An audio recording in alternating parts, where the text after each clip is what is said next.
Not yet. Okay. Hey, what's going on, PA? Much love. Hey, what's up? What's up?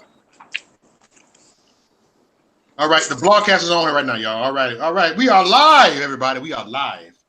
We are live, y'all. Welcome to Thick Skin Only, and we're gonna talk about the Harriet Tubman. So I talked about it earlier, but it's like a recap on there because y'all heard me talk about it on Instagram.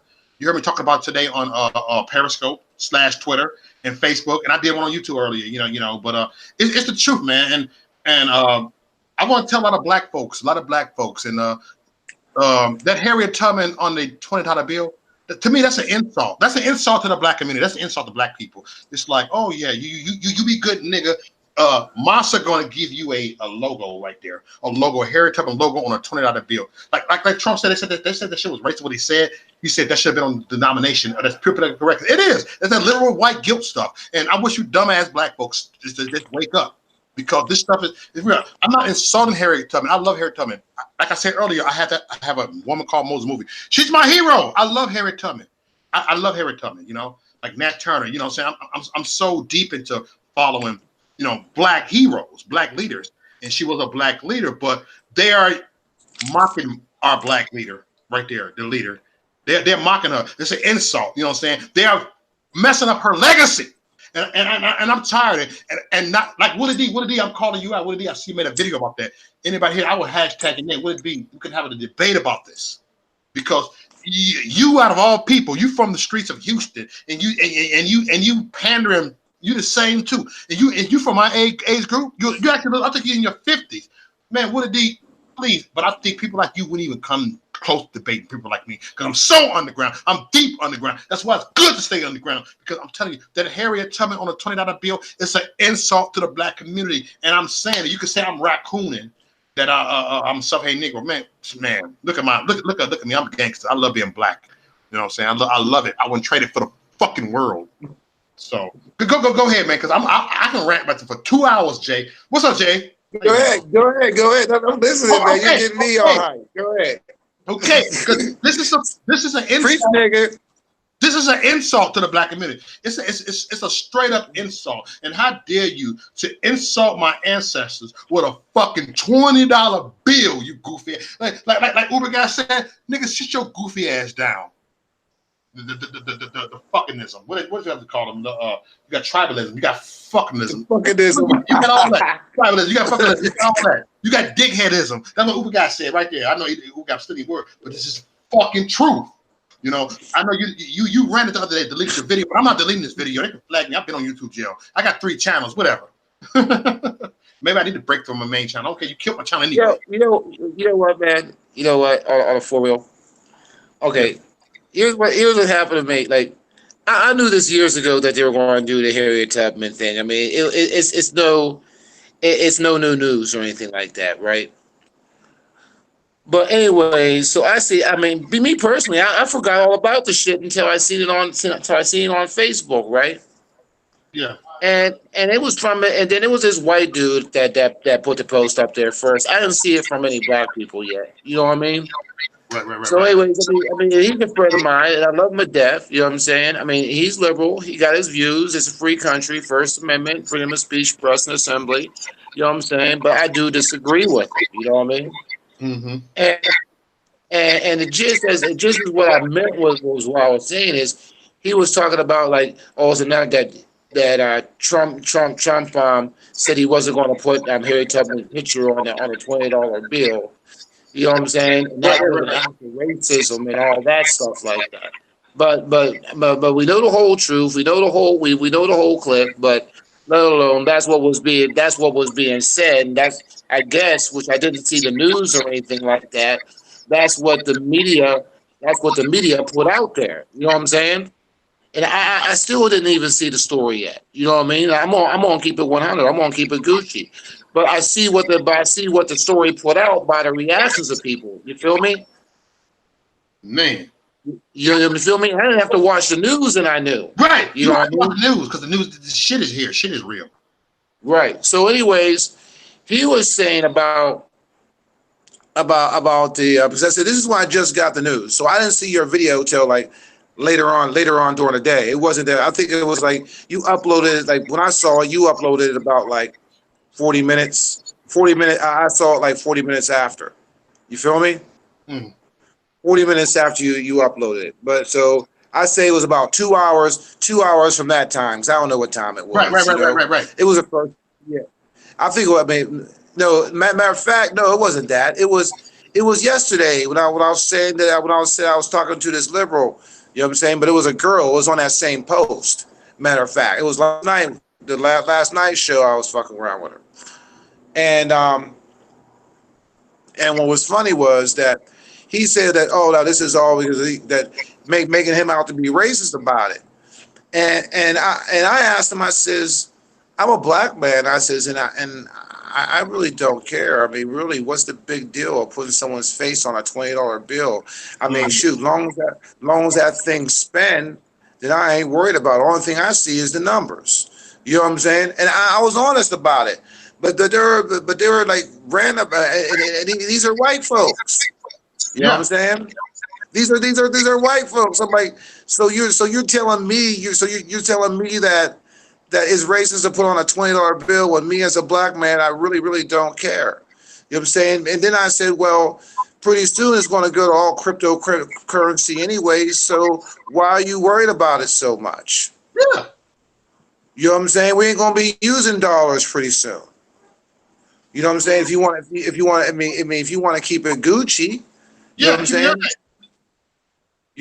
And so, anyways, as it goes on, so now, I mean, now today I really start seeing a lot of black folks be putting it on there. You know what I'm saying? And stuff like that. And I'm like, oh Lord, here we go. You know what I'm saying? And I'll be honest, man. I mean, I see your point. That was a perspective that I didn't think about because I just completely like disregarded it. You feel Mm. me? Right, right, I right. mean, I feel you. This I, is bullshit. I mean, That's how I've if, been if meditating first, for years. because the news first came to me by a white person, Yeah. so that changed my whole perspective of it. From you know what I'm saying? 'Cause I couldn't believe that I was being chastised by a white person about it's something, and this is not racism. This is not nothing. I don't really, I don't believe in prejudice, identity politics, or anything like that. You know what I'm saying? But since they're the ones that are actually implementing this, I'm asking like now this is the way I feel. You know what I'm saying? No disrespect to that person or anything like it, but this is the way I feel. Oh Why snap! I'm not why gonna chat. why Oh, shit. yeah, like, why are you telling me that's telling me how to be black? You know what I'm saying? As in, I mean, maybe I'm not using the right words. Word. You know what I'm saying? But why are you telling me that something is racist and you are right and I am black and I should think the way you feel that it is? Yeah. You know what I mean? I mean that don't make no sense to me. You know what I mean? And so that's when I just came to a real quick conclusion. Like I really don't care. You know what I'm saying?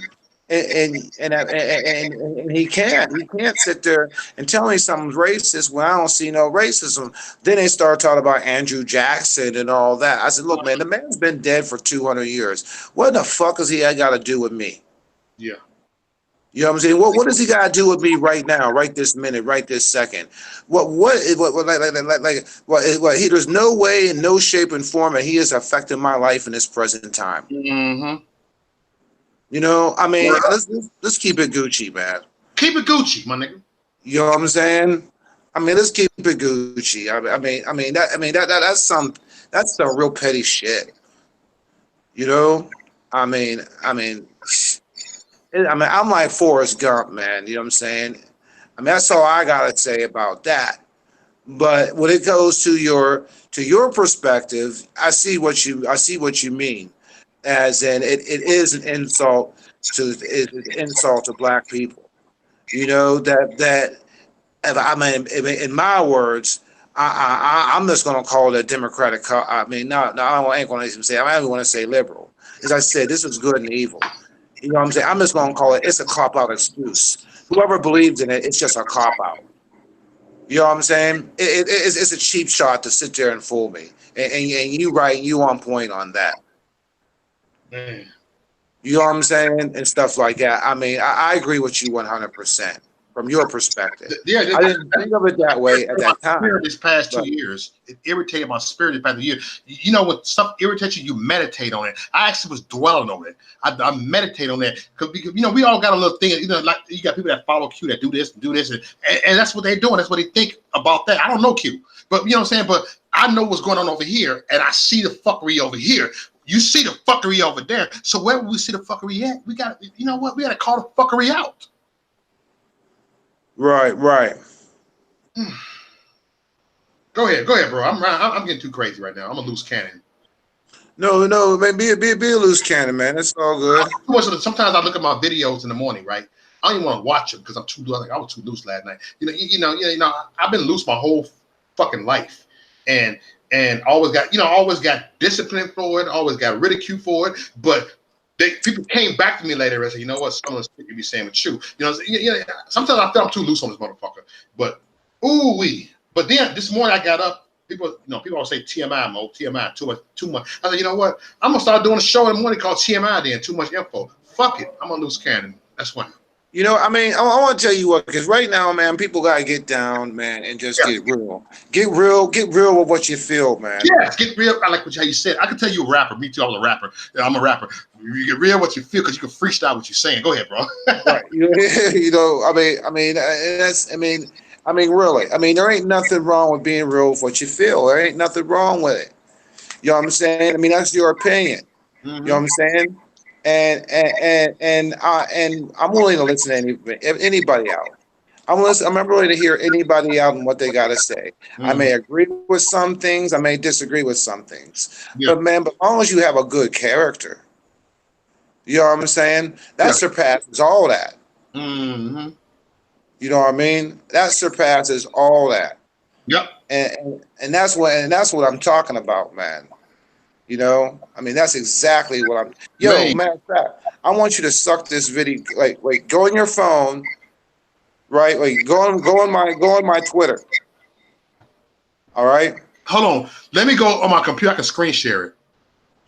Okay. Hold on. I'm gonna screen share this. I'm going back to your Twitter on my computer. I actually getting live. Bring it from your Twitter. Yeah, I know how to do this now. Legal. Okay. Show me how to do this. I'm like, yeah, because I'm computer illiterate, but now I ain't. I'm learning. Okay, hold on. Let me find your name. Jay. Oh, JAYD.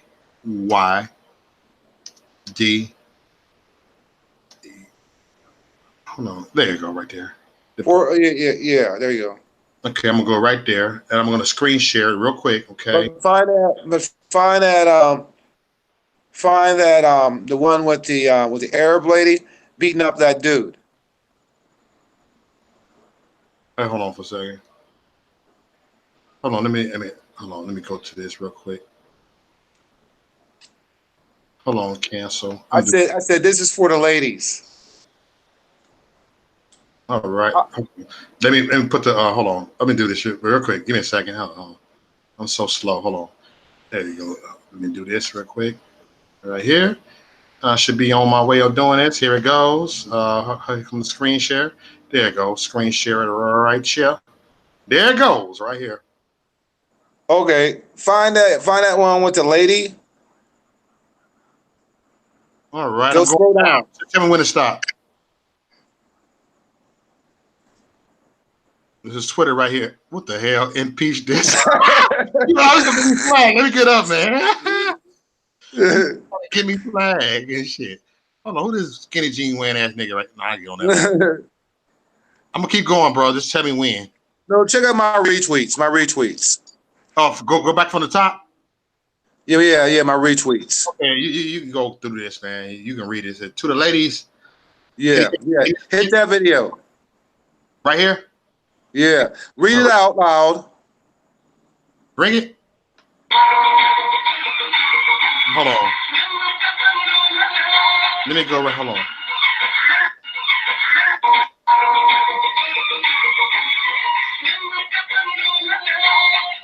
Oh,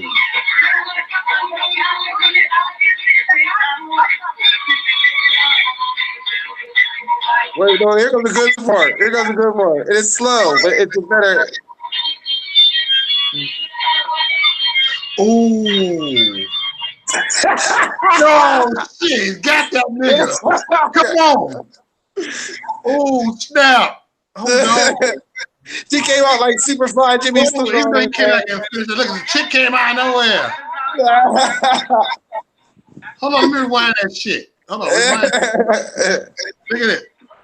Right here. Look at this. Hold on, no. Hold on. I gotta go back a little bit. Look at me. I'm a drama king. Oh, no. I'm trying to go back. No. When he was getting ready to take his coat off. Yeah, wow. No, go forward. I mean, back. I'm gonna go back.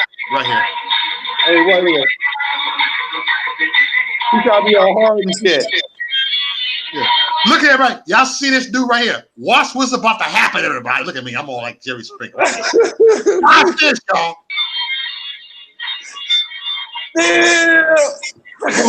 WTF.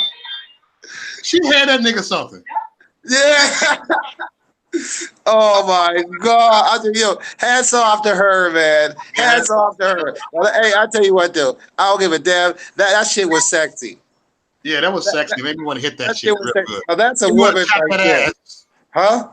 Maybe you want to tap that ass. That was a gangster. Holla at me, boo. Let me stop it. Big skin only, Dick Rose. Big skin only. We right here, man. Hold on. Let me exit out there for a second. Oh, damn it. Home. Well, no, put on my post what I said about it, though. Hold on. I'm trying to cover you at. Take that window. No. Yeah, all right. And what I say, and then what I said about read that out. Wait there. Let's keep it 100, y'all. No, yeah. Okay. Let's keep it. Hold on. Let's keep it 100, y'all. People, no matter what, is going to hate our president. This is not about party, color, religion. This is about good and evil. Period. It is about being free, preserving the Constitution. The real battle is just beginning. Listen what he just said. I'm gonna rewind it for a second. It's under it. It's under it because yours is set up different. But that's I tweeted that. You know, I was feeling that at the moment. Okay. The battle was. But it's under the fight for the. It says for the lady. So I'm gonna go with that, but I like that one too. We're gonna go right here. It's under the fight. That was the one under the fight. Oh, to the ladies, I have no problem with this. That right there. Yeah. Oh, okay. Here we go. Yeah, my bad, y'all. Sorry for the delay. Oh, to the ladies. Hey, can you read it? You want to read it? No, go ahead. Okay. The host. To the ladies, I'm gonna read it anyway. To the ladies, I have no problem with this. That's what he said, y'all. I have no problem. Look, I'm gonna rewind it. He said, to the ladies, I have no problem with this. Feminism is good to this degree. I firmly believe women have a right to protect themselves. Bravo for her skills and kudos for the woman who broke it up with such grace. With such grace. That's what he said. This is humble how he came out with this. This is a humble tweet. Look, I get back in the scripture, Bible scripture said the humble one God will exalt. But look, I'm gonna say what you said. Bravo and her skills and kudos for the woman who broke it up with such grace. Learn honor, ladies, as well as the men. Blessings. Next. Right there. And that right there, man, that tells it all. Tells it all. You know what I'm saying? I mean, look, man, that is true. That is real feminism right there. That shit right there is sexy. Mm-hmm. That's you know sexy. What I'm saying? That is sexy right there. I'll tell you what. Even though she had a bloody lip and all that will get better. Yes, now, it will get better. Lady, is it going to have to come to that you're going to have to prove your strength and how you prove it? You know, before even good men even want to look at you. You know what I'm saying? And even how the other men act, that the other men didn't jump in and fight that woman. You know what I'm saying? That was there was a lot of things going on inside that video, man. You know what I'm saying? Lots of things. You know what I'm saying? Lots And of the girls didn't even jump in on it. They were trying to get the man to stop the man from fighting, but that man didn't hit that girl because he was in shock that girl sat there and came and attacked his ass like that. mm-hmm. You know what I'm saying? And the other girls didn't. Why? Because that was her fighting and she was handling her business. I mean, that's a Mm-hmm. strong woman. You know what I'm saying? Well, I don't want no woman like that. I said I would because I know for because well, at least I have some respect that she could defend herself. Why would Yeah, I want to fight her? Why would I right. want to slap her? Yeah, why would Knowing you? that she can take care of herself like that. You know what I'm saying? That's a strong woman. And you know what? I give that an S for sexy. Yes, extra sex. Look at this. She got an award. She got an award from us. You dig? Yeah, That, yeah, that, yeah, that, yeah. You know what I'm saying? that was That, real right that, there. that, that, That, you don't got to be a fucking conservative to you know to be real in my book. You dig? Because people are passionate about what they do. They're passionate on who they are, whether you're Muslim, whether you I mean, well, you're atheist. I'm gonna say it like this here because I respect people that truly believe themselves. I do. right. You I do. know, long as they don't hurt anybody else, though, man. Nobody. Ain't gonna hurt nobody. You know, damn. Come on now. Ain't gonna hurt nobody. Couldn't play. We do. But look at this tweet, right? Actually, this is a real tweet that I've seen in a long time. Look at this, because I don't really tweet. I do videos. This nigga tweeted some real shit. And y'all better go ahead and beware, man. Beware of what's going the fuck on right now. You know, But that's true feminism right there, though, man. pure. You know what I'm saying? And if you sit there and you really look at the blame video and how everybody acted around what was happening on that thing, the whole place didn't fight. It was just that woman and that man. And that woman held her shit down. Mm-hmm. You know what I'm saying? Even if she got her ass kicked and we didn't even see it. Hey, You know what I'm shout saying? out to Even if we didn't see it when she went on the thing, Oscar but I don't think Magaleko. so. I said Oscar But I Magaleko. don't.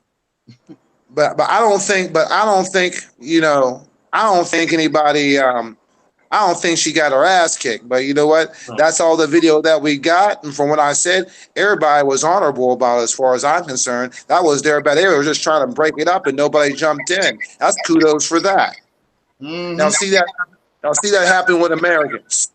We'll see how it happened with black people. Everybody be fighting that party. Yep. You know what I mean? Everybody be fighting. Now, if these people can sit there and be civilized like that about that and try to break it up, that girl, I mean, yeah, she was mad, but she had every right to be mad to be slapped like that. You know what I mean? Yep. She had every right to be mad to be slapped like that. Anything, You know Jack. what I'm saying? So what do you liberals got to say about that?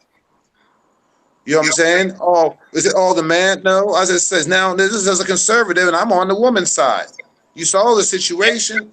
Mm-hmm. You know what I'm saying? That's the difference. I'm not trying to make no division and stuff like that. Look, the evidence is right there. You know? But Mm-hmm. back to Harriet Tubman though, man. I just wanted to share that. Hold on. Yeah. Go ahead, bro. I'm trying to invite somebody on here right now. A white person holding a Confederate flag, and she's a patriot. I'm gonna invite her on in and get her take on it. Yeah, I know. But it's kind of funny though, man. You know what I'm saying? Oh snap! Look, I'm gonna see if she respond because she always Confederate. She's a white country girl. She cool. I love her. Her name is Jennifer Rogers. I had her on my panel like 4 times. She's a good person. So Right. they probably gonna look at her as a racist because she got a Confederate flag and she gonna get her opinion. But no. This is my channel. Right. Thick skin only. You dig? So this is gonna be lit. Yeah, we'll see. She's probably busy. I send random invites. I'm very random. You know what, man? Wait, go on my tweet. There's this one thing on YouTube I like. Hold on. Okay, Yeah, I'm back on your Twitter. yeah, go back on her. Go down. Damn. Down. I like this shit. I feel still this picture. No, For real, that's a petty picture. That's petty time right there. That's a petty picture right there. I got flagged on YouTube for grabbing my nuts. So let me see what they do. Oh shit. I should do a video about this and say impeach this and do my nuts again. No, I ain't gonna do that. Yeah. All right, here I go. Jada Vinci, skin. Okay. Okay. I got like them cartoons I was talking about last. Go keep going down. Okay, hold on. I got a touch screen. All right, let me know, man. My finger getting Yeah, tired. yeah. That. But Wait, down. Wait, down. Wait, down. Get oh, like, I feel like his eye. That shit was lit. That get like his eye right all there. right, put that on until you get what's his name on. There's some good shit. I gotta go down, go up. I got a few of them. Okay. Oh yeah. You know what? Right there. You know what? The released Mueller report. That's a good one. Oh, right here. Yeah. Hold on. I hope they don't give me a copyright strike for this shit. No, man, they ain't gonna give you these. That's all public on YouTube. People. Yeah. Cause they got Oh, ass on this. This oh, right here. Game of Thrones. That's cool. That's cool. Oh, right here. Here's a little cartoon intermission. Something a little different. This said full screen and unavailable, so it won't let me full screen it. All right. I don't know about you, but I've had just about enough of this. Me too, baby. It's about time I start making examples out of people. Yes, baby. What's he talking about? Don't know, but whatever it is, it doesn't sound good. President Trump, we're here to inaugurate you. Hand over your crown. Oh my gosh, Alexandria, we're here to impeach him. He's already been inaugurated. Alexandria, we rehearsed this for a week. Sorry, guys, I get those two words mixed up. Ugh, I'm the Speaker of the House. I should be up front. Well, they won't let you up front anymore, Nancy, because you spit on everybody. Oh yeah, that's right.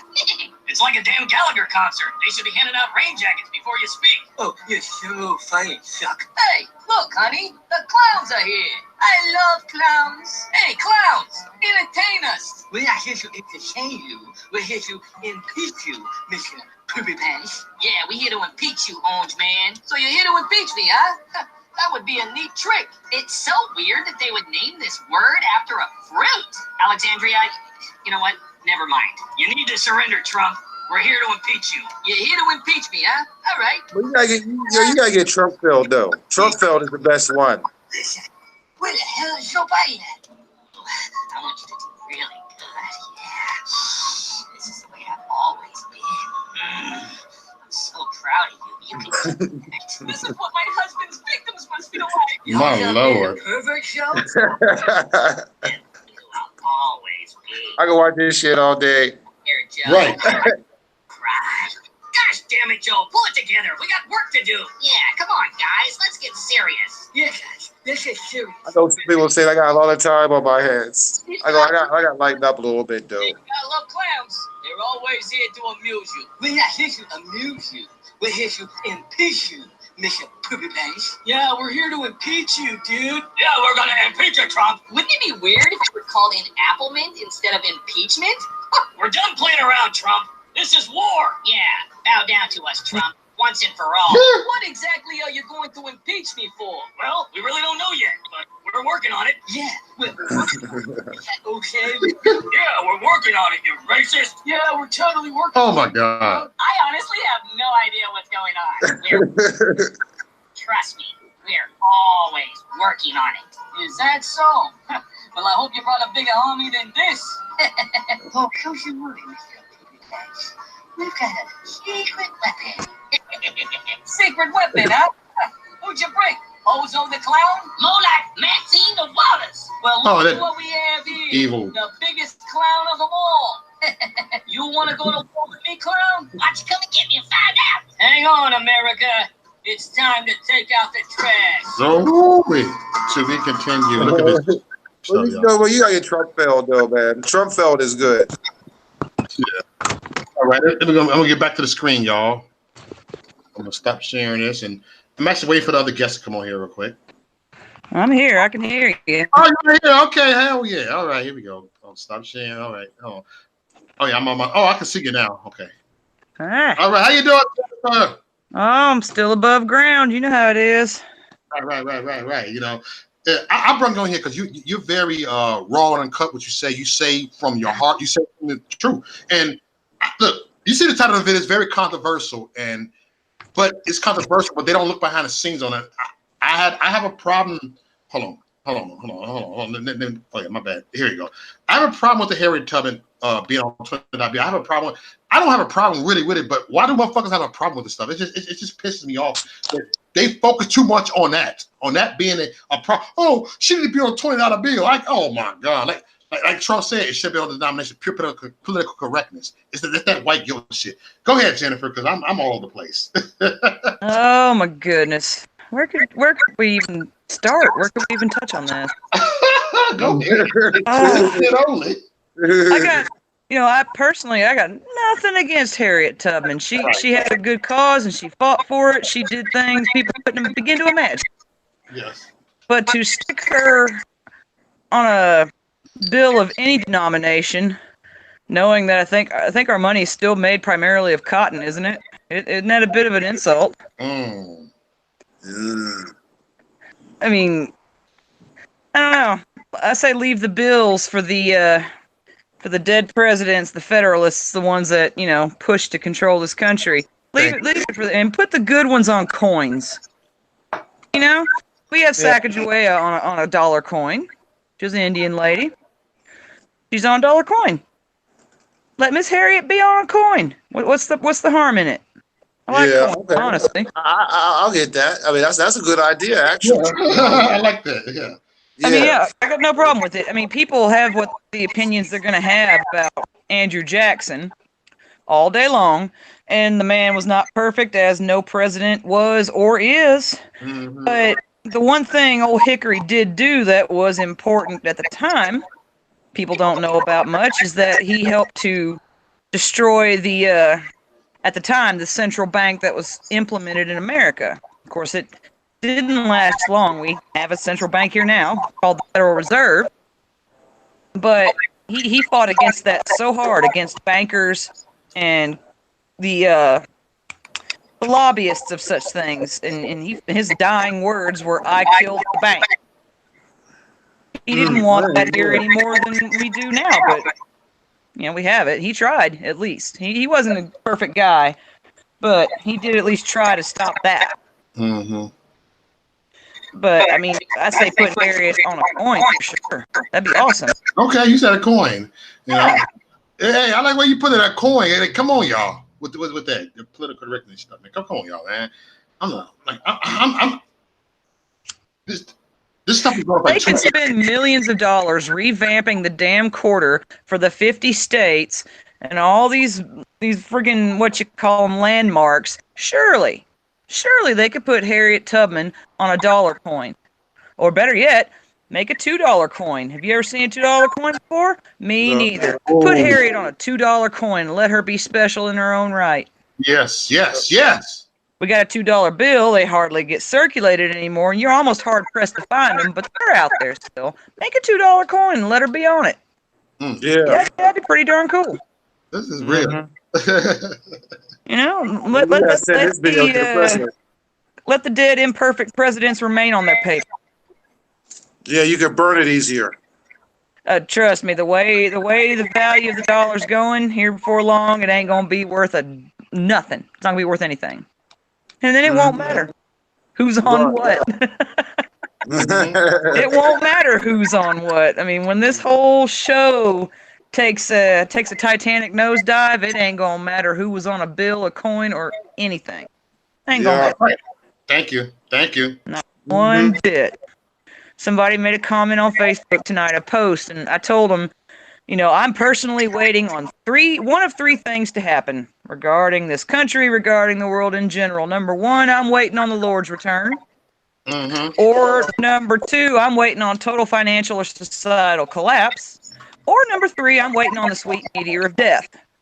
Either way, it's all going to be settled, regardless of which happens first. Yeah. Number two seems most likely to happen.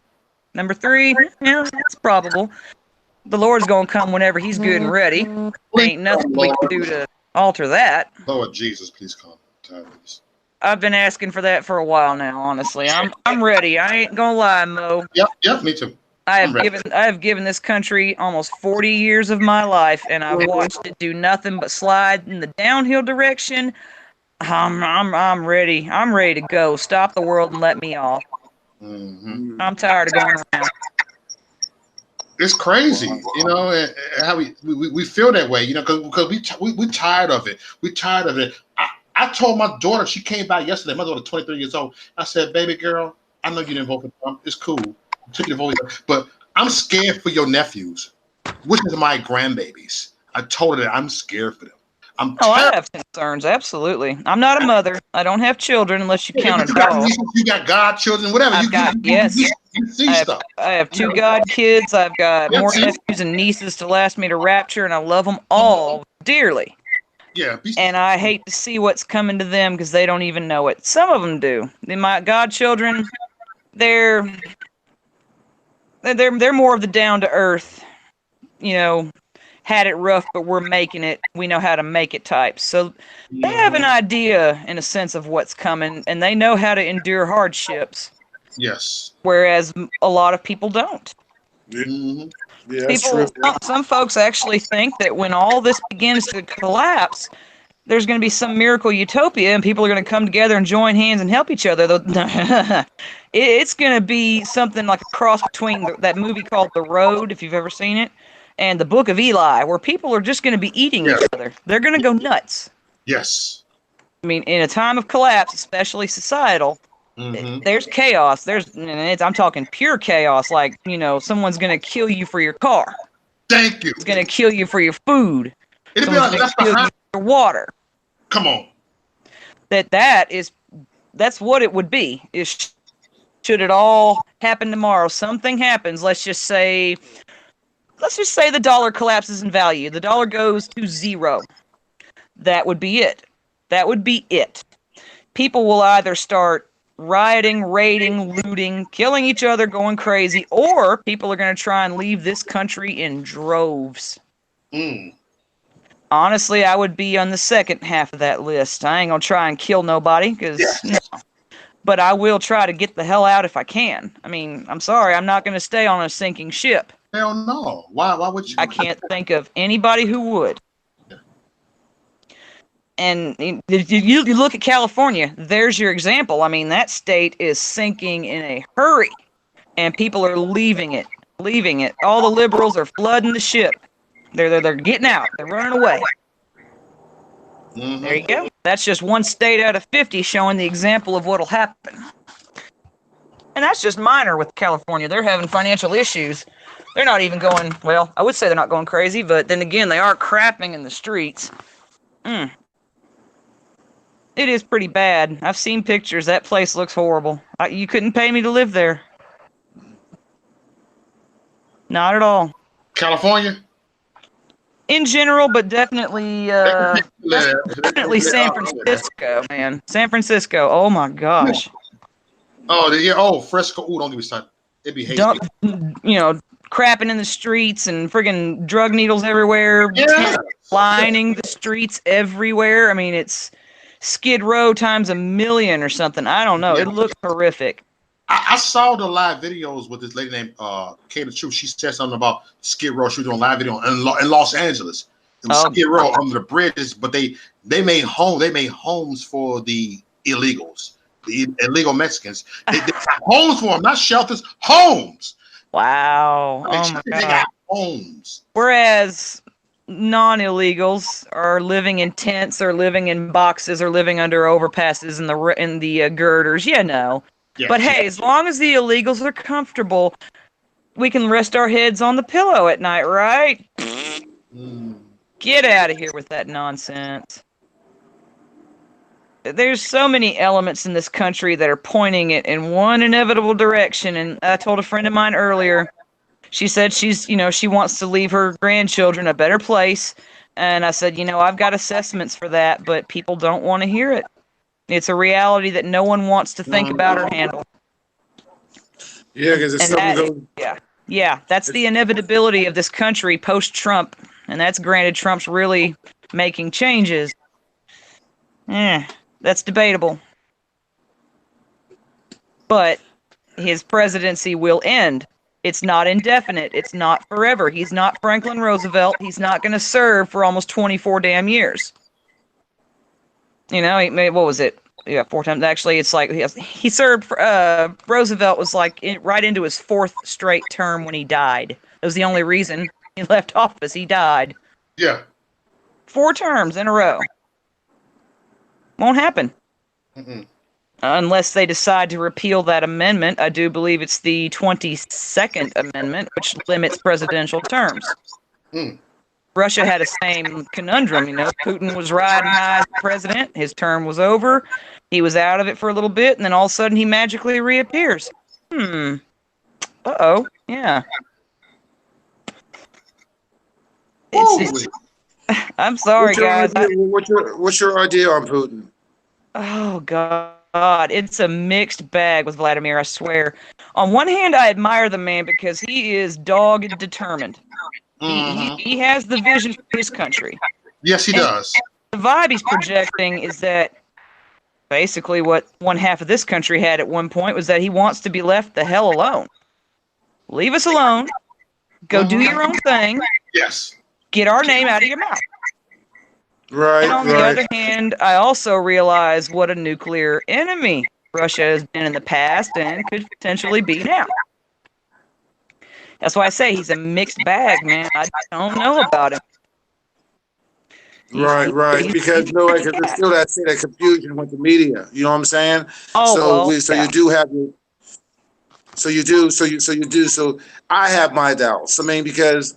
Yeah. I've seen lots of his speeches and stuff, man. You know what I'm saying? And I ain't gonna lie, I'm pretty much impressed just by what the man says. Yeah, but he's also, got balls to call it out for sure. Yeah. He ain't scared. He's sitting on a big nuclear arsenal himself. He's not scared of nobody. Right. You know what I'm saying? And I respect that. And as I think about it, I think that's what I think. Because me personally, I think Putin should have bombed us a long time ago.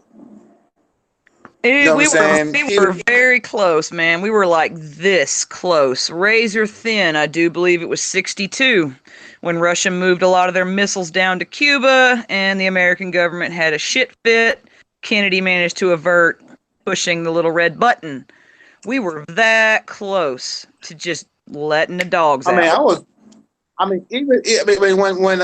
When Trump bombed Syria, man, I ain't gonna lie to you. I really didn't agree with that. Ding, you know what I mean? Ding, ding. Finally, one other human being on this earth who disagreed with what he did. Oh my God! I thought I was alone in that realm, dude.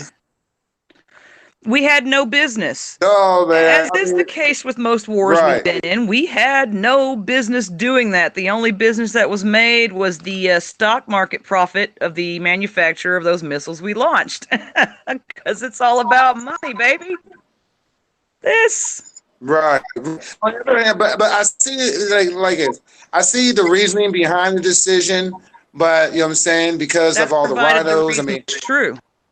Even England, England for their intelligence confirmed that Assad was not gassing his own people. It was a lie. Right. You know what I'm saying?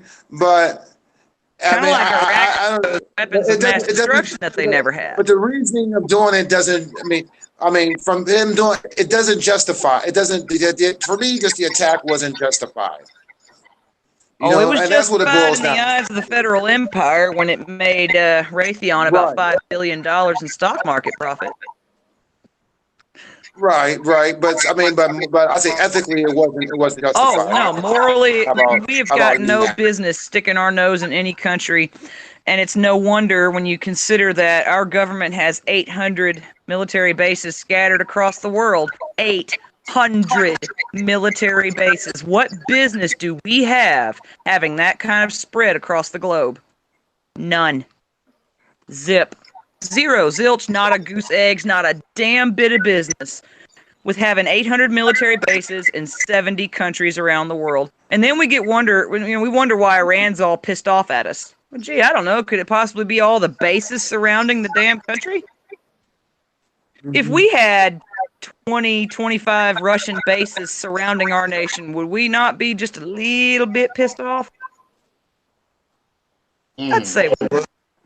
I certainly wouldn't like it, and I would hope our government/military would, have something to say about it. So I'm not at all perturbed about Iran getting pissed off at us. Mind you, they despise us. And if they had the chance, they would nuke the living hell out of us. But they also know we have what they have, and, it's the mutual boom boom. Still, I wouldn't be happy with that many foreign bases surrounding me. All of our missiles over in Europe all turned and pointed at Russia, which goes against our, what is it? Some weapons agreement that was made, I think, in the 90s. When the whole Iron Curtain fell, we agreed not to point I think our there's going to shit be. at I them. think there's going to be another. There's going to be. Oh, it's going He to be did say. He did say though. But he did say that they're talking that they are talking about another weapons agreement.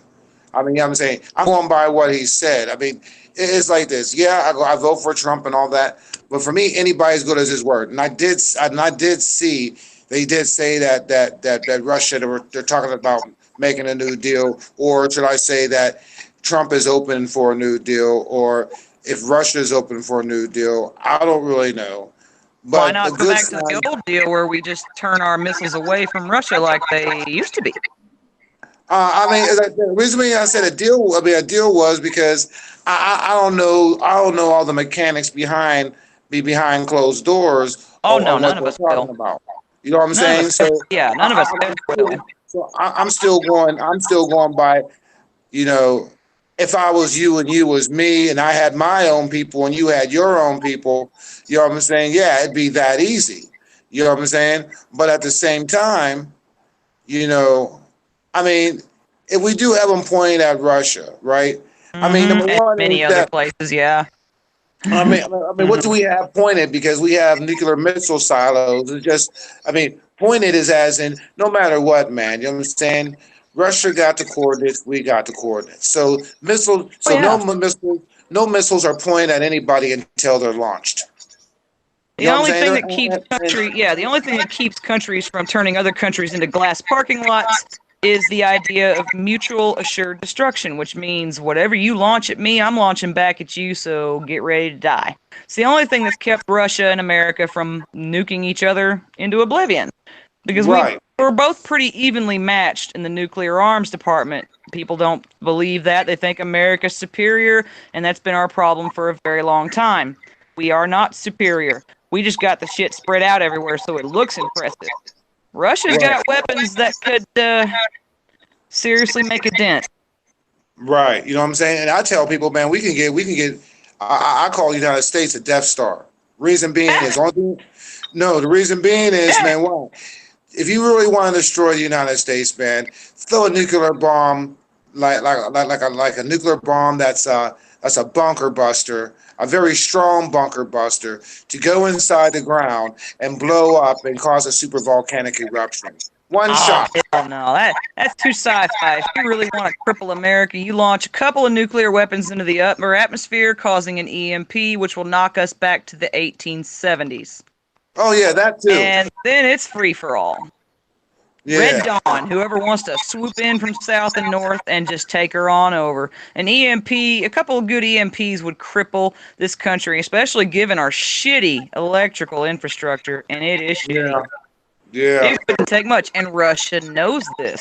Yeah, they know This is the same country that detonated the world's largest nuclear bomb in human history ever, period, and they scaled it down by half because they didn't have a plane big enough to carry a 100 megaton bomb, so they decided to blow up a 50 megaton bomb, which made Hiroshima look like a sparkler. Mm-hmm. Called the Tsar Bomba. It was the biggest thing ever. Its shockwave went around the world 3 damn times. If it had been actually detonated on the ground and near civilization, holy shit. Mm-hmm. Russia holds that title. Big bombs. They know how to make them. Yeah. Mm-hmm. And now their shit's hypersonic, which is kind of scary because that's pretty damn quick. Mm-hmm. I mean, Russia's broke ass. They don't have any. They're broke I ass think Star because their Wars. military's that well built up. I think Star Wars is up there, man. Star Wars, man. Maybe.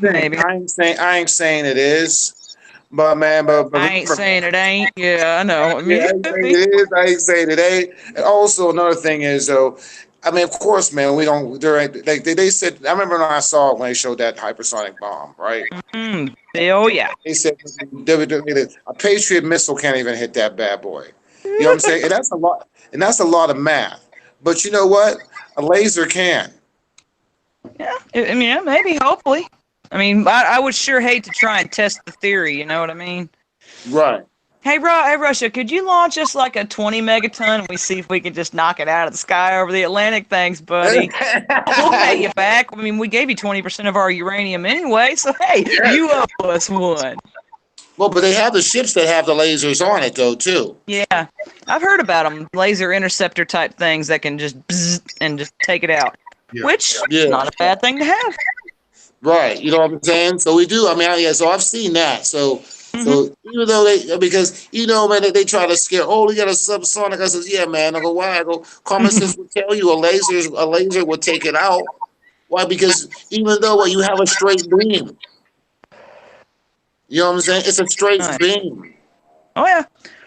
I'm not saying we're not defended. I just think our power is scattered just a little too much. What power we have left is scattered a bit too thin around the world. It should be here where it needs to be. Right. We got no business being stationed in Japan. Seriously, we took care of that problem, 70 years ago? They're our best friends. We don't need to be there. Germany? Well, same thing. We took care of Germany. Germany's good. We get all the Mercedes Benzes we want. We don't need to be in Germany. They're not here. But that's why. Oh, well, what about the timing of the British Prime Minister resigning? Oh, it's looking interesting over in Europe. It's looking a little bit interesting. Also, in additional news over in France, Macron's starting to shit a macaroon because Marine Le Pen is looking favorable in the polls now. I think he's he's starting to shit himself a little French baguette. Wouldn't you agree? Oh man, I tell you what, Joe. If there was a woman president and stuff like that, and Le Pen was in the United States, she'd win. I mean, even in Italy, what's his name? Silvino Matteo, whatever the leader's name there. I mean, he's what they consider far right, whatever. I mean, he's against the same things many people are against, which is not a bad thing. So it looks like some of the tides are starting to turn just a little bit, which gives me Ukraine. Gives me comfort for the people in France who have been protesting for 28 straight weekends, over 6 months of protesting, and it looks like things might change for them. Yeah. So people, France ain't doing nothing. Them French are wussies. They're not doing it. Really? It looks like they're doing just a wee little bit more than we've done. Just saying. Everybody's complacent, and they don't even have any guns. Yeah, that's the crazy part too. I mean, good Lord.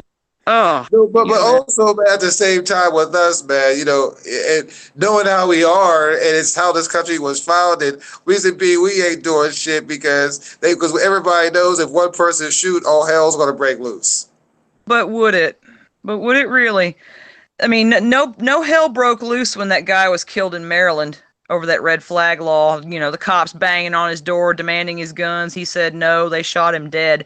Nobody uprose about that, and that should have been something worth standing up over. No one said a word. You know why? Because roughly 500 assholes in a little square patch of federal empire are controlling over 300 million people in this country.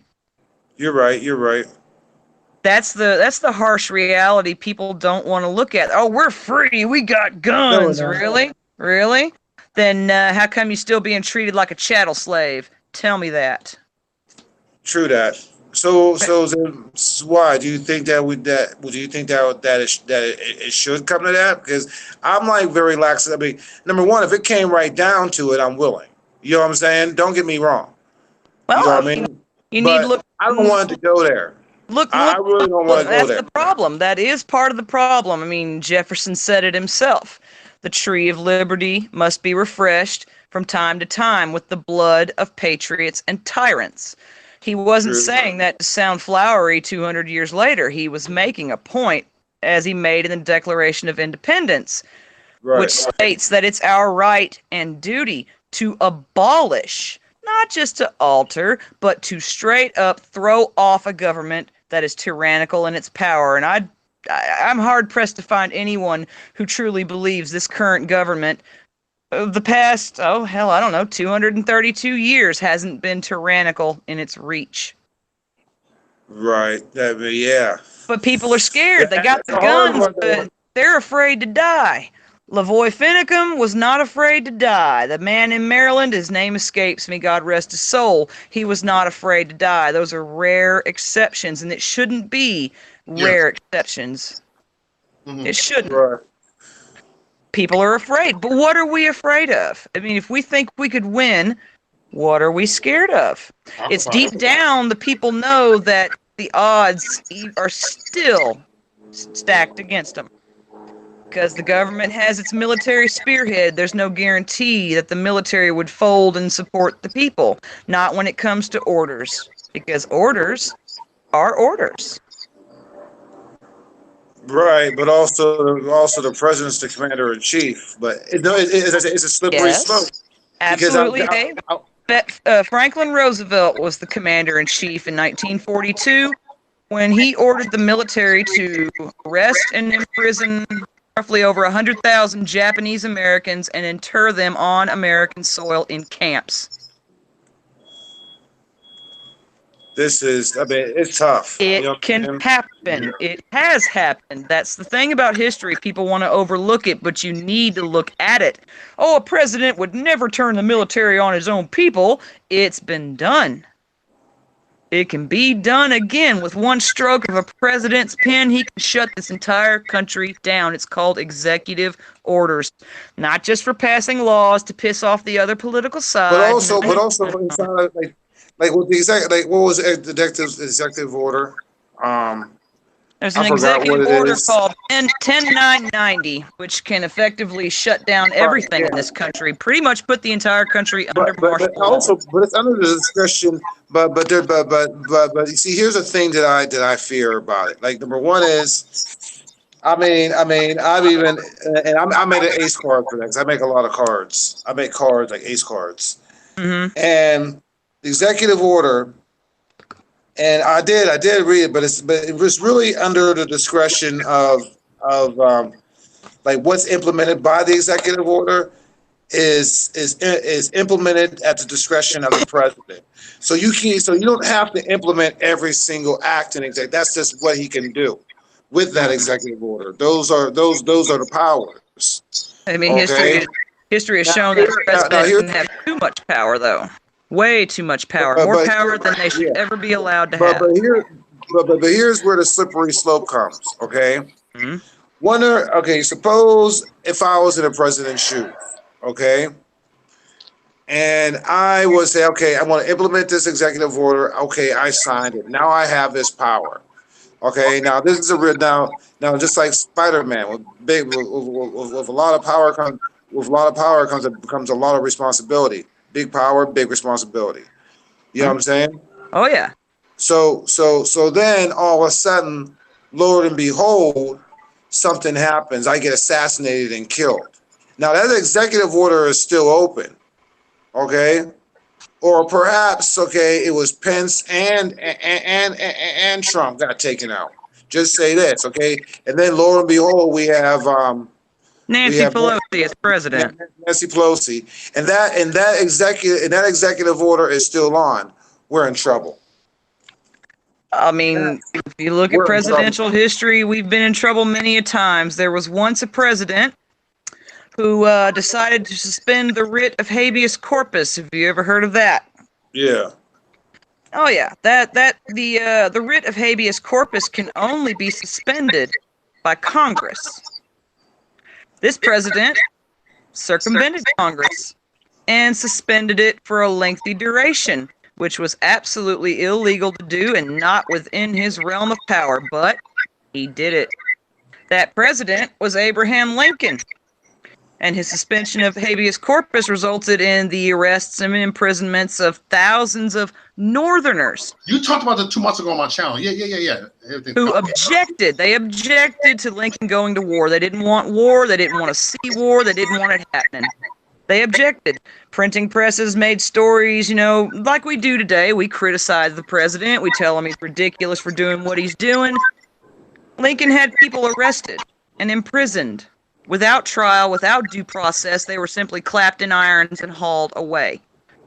When I say a president has too much power, I'm not joking, because it has happened with Lincoln, with Franklin Roosevelt, with many others that we may never even know about, because all that information is classified. Never be released, and if it is released, it'll be redacted so much all you'll be seeing is black lines. It's too much power. And most presidents are aware of this, and a couple of them have taken high advantage of it. Because if I was another country though, man, and like I was watching with I talked about a few nights ago, right? The Iranian the Iranian oh boy, ambassador. There's a potential shit show waiting to happen right there. Right, the Iranian ambassador. All right, and from what he said, I'm just going by from what he said, not saying that I believe him, but I'll just say a cautious benefit of the doubt. You know what I'm saying? If this is true, all right, that the Iranian president, they don't want war themselves, from what they say. You know what I'm saying? This is from the ambassador on TV being interviewed. You know what I'm saying? So I'm just going by his mouth. But the same thing I said a long time ago. All right. Number one is I think it's his, like I know Bolton, his section, Bolton, and what's the other dude's name? Pompeo. Those two men are some of the highest deep state operatives this country's ever known, and wouldn't you know it, Trump put them in his team. Isn't that the craziest thing? But let alone is he, but also at the same time, if you look at the strategy, okay, which I've seen a pattern with this, that you let your enemies be in front of you before you can see them, then you can pick them out, because that's exactly what he was doing. That's exactly what he's been doing. Oh, no doubt Kennedy knew who his enemies were, but that didn't stop them from blowing his head off in Dallas. You play with the devil, you're gonna get burned. Yeah, that For too. a man who says he's going to expose the deep state and then he allows the deep state to work with him, my confidence is not exactly riding high. But remember, who's there to vote for? If we had a vote right now, then who would you vote for? Well, the thing is, I don't vote because I learned a long time ago that voting does absolutely nothing. Nothing. The only thing that puts these people into power and keeps them in power is money. Lobbyist money, campaign donations, glad handing behind closed doors. Hey, man, kick an electoral blah, blah my way, and I'll give you $20 million. Money's what keeps these people in power. You look at Congress, 17% approval rating, but 90% of them retain their seats. You're going to tell me voting works? It don't. It don't. That's that hologram of liberty that's put in front of people's faces every single day, shoved down their throats every 2 to 4 years to make them think they have a choice when they have no choice at all. I want to tell you what. I want to challenge you, because number one is I'll go like this. Only thing like this. I don't want to prove it wrong. I don't want to prove it right. I want to prove a fact that I could see. Okay. You know what I'm saying? Go for it. Absolutely. All right. Okay. In 2020, all right, I want you to sit there. I want to vote. I want you to vote. I don't care who you vote for. Oh, okay? See, I don't do it. Don't do it. Don't do it. All right. Don't do it to don't do it to say, well, I give up. Don't do it that way. All right. It's not that I gave up. This is the thing, and people don't understand when I say I don't vote. They naturally have that knee-jerk reaction to, oh, you're unpatriotic, you're un-American, it's your civic duty. It's nobody's duty to vote. And to prove that, I spent 18 years of my life voting. From the time I turned 18 to the year 2016, I voted every single term, every cycle. And I almost always voted Republican down the board, unless there was an independent who caught my eye. I never once voted Democrat. I dig it. And I watched all those votes go to nothing. Either the person I voted for didn't get in, or they did get in and did a total 180 of what they promised, which was absolutely dick. And after 2016, I cast my vote for Trump, and I'm like, all right, this is it. My last one, I'm going to hope you're going to do okay. And then a year later maybe, he said the dumbest words I've ever heard any human being ever utter. I like taking the guns away early. Take away the guns first, due process second. Who the fuck says that? Trump Why? said that? Yes. That you can research it. He said it in a meeting in I don't know if it was the White House or the Oval Office, but he had Dianne Feinstein sitting next to him. She looked like she was ready to suck him off. No, no. Okay, That was that. I remember that. Yep. I saw that, right? Precisely what he said. No. I'm not going to be buying it with some 4D chess game he's playing. Trust QAnon. That's crap. Wait, and Feinstein was when Feinstein was laughing. She was all happy and shit when he said that. That was one of those shootings. I mean, you see, after he said those words, red flag laws started blowing up. He said that sarcastically. Everywhere. Hey Mo, find that video. Find that video. The whole thing. What video? Wait. What would you look for? In the interest of this country, given the very fiery topic of guns, those are the last words you want to say, whether you're being serious or whether you're being sarcastic. Wait. What I'm saying is, but I want to get the context. Wait. If you were to Google that right now, what would you look at it? Well, what would you try to Google it? I mean, suppose you want to find out videos. I'm trying to think of what would find. Usually, most searches go by keywords. If you do Trump take away guns first, it'll probably link right to it. All right, find Trump take away guns first. Okay, hold on. Yeah, keep on talking. I'm gonna find this shit. Okay. I understand it can be replayed and it can be interpreted as him being sarcastic. For the future of our country, especially YouTube video. But I want to see the context. I want to see the context of the way he said it, just to be sure. And that we all Google or YouTube. Should I go Google YouTube? Google YouTube. YouTube. Either one. Yeah. YouTube. Oh, okay, I'm going YouTube. Context can be very subjective. Yeah. But also context versus comment. Which one we look at? Which one type in?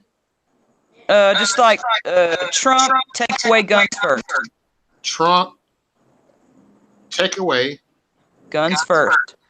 AWY. Like guns. Yeah. First, hold on. I'm gonna find it. I'm gonna see what's gonna pop up. Hold on, not fists first. I said first, not fists.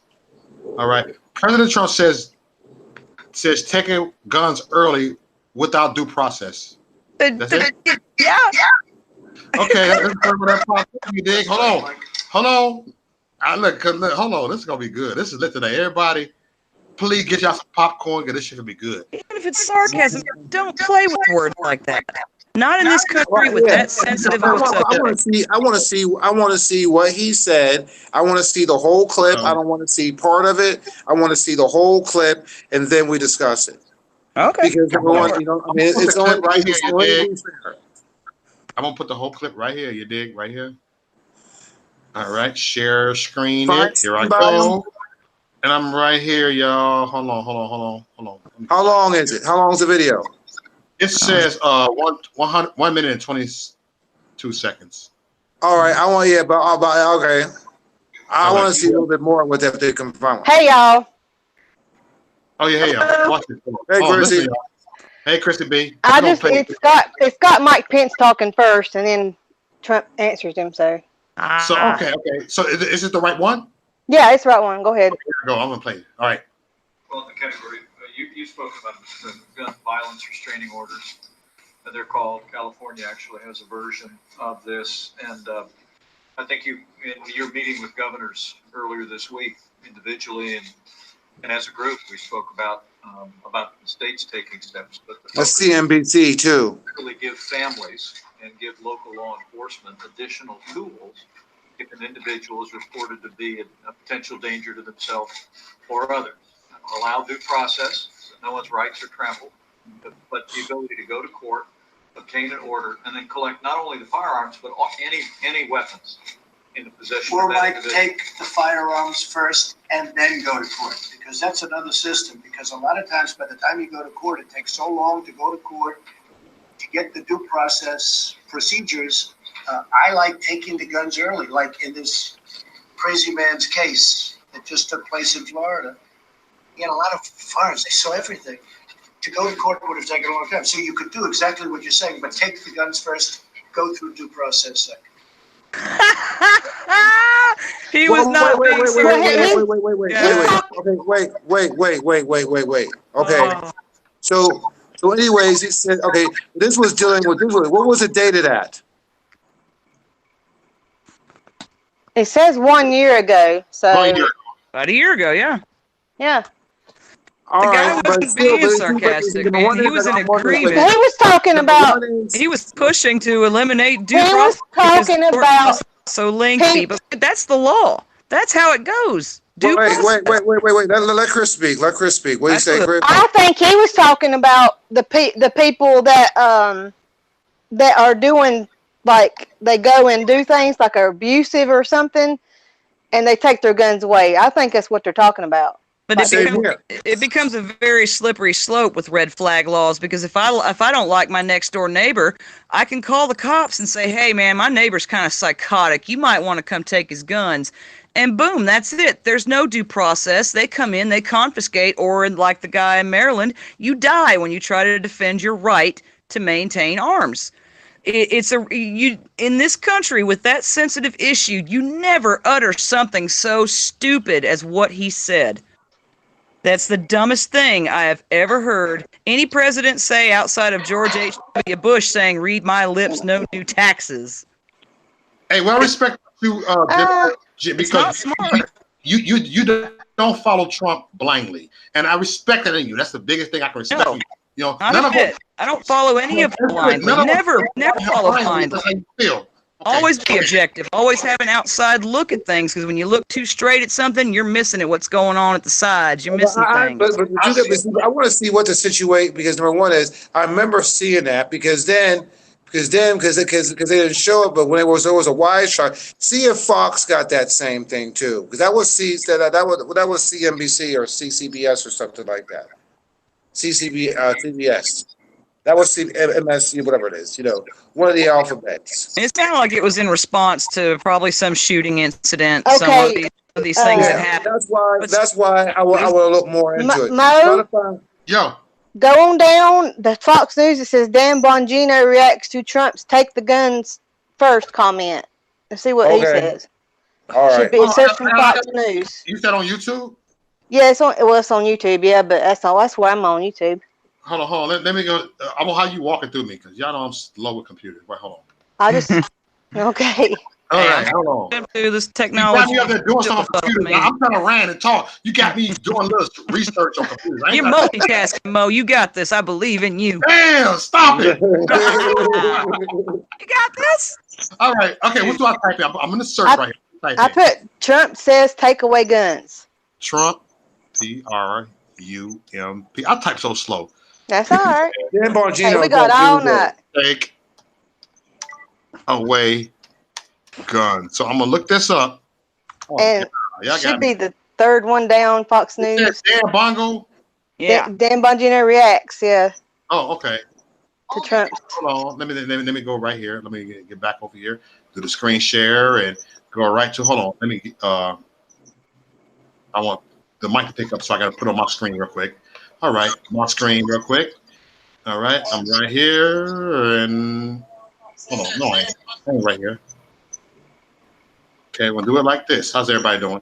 Thank you, everybody. Make sure y'all share this shit, because it's real. This thick skin only. You dig? All right, here I go, and we are right here. I'm gonna play this right here, y'all. The NRA continues to face heavy criticism from the mainstream media and those who want new gun laws, including media outlets that regularly get basic gun facts wrong. Dan Bongino is an NRA TV contributor, joins us live to talk about that. Dan, great to see you tonight. Good to be here. Thanks for having me. Okay, so let's talk first about a couple of things we heard from the president in his meeting today. I want to play this soundbite where he was talking about this issue of due process and taking away guns. Here's what he had to say.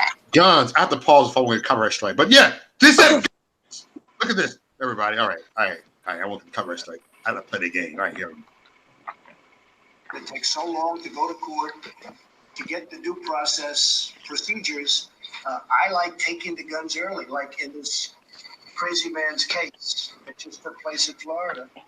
He had a lot of firearms. They saw everything. To go to court would have taken a long time. So you could do exactly what you're saying, but take the guns first, go through due process second.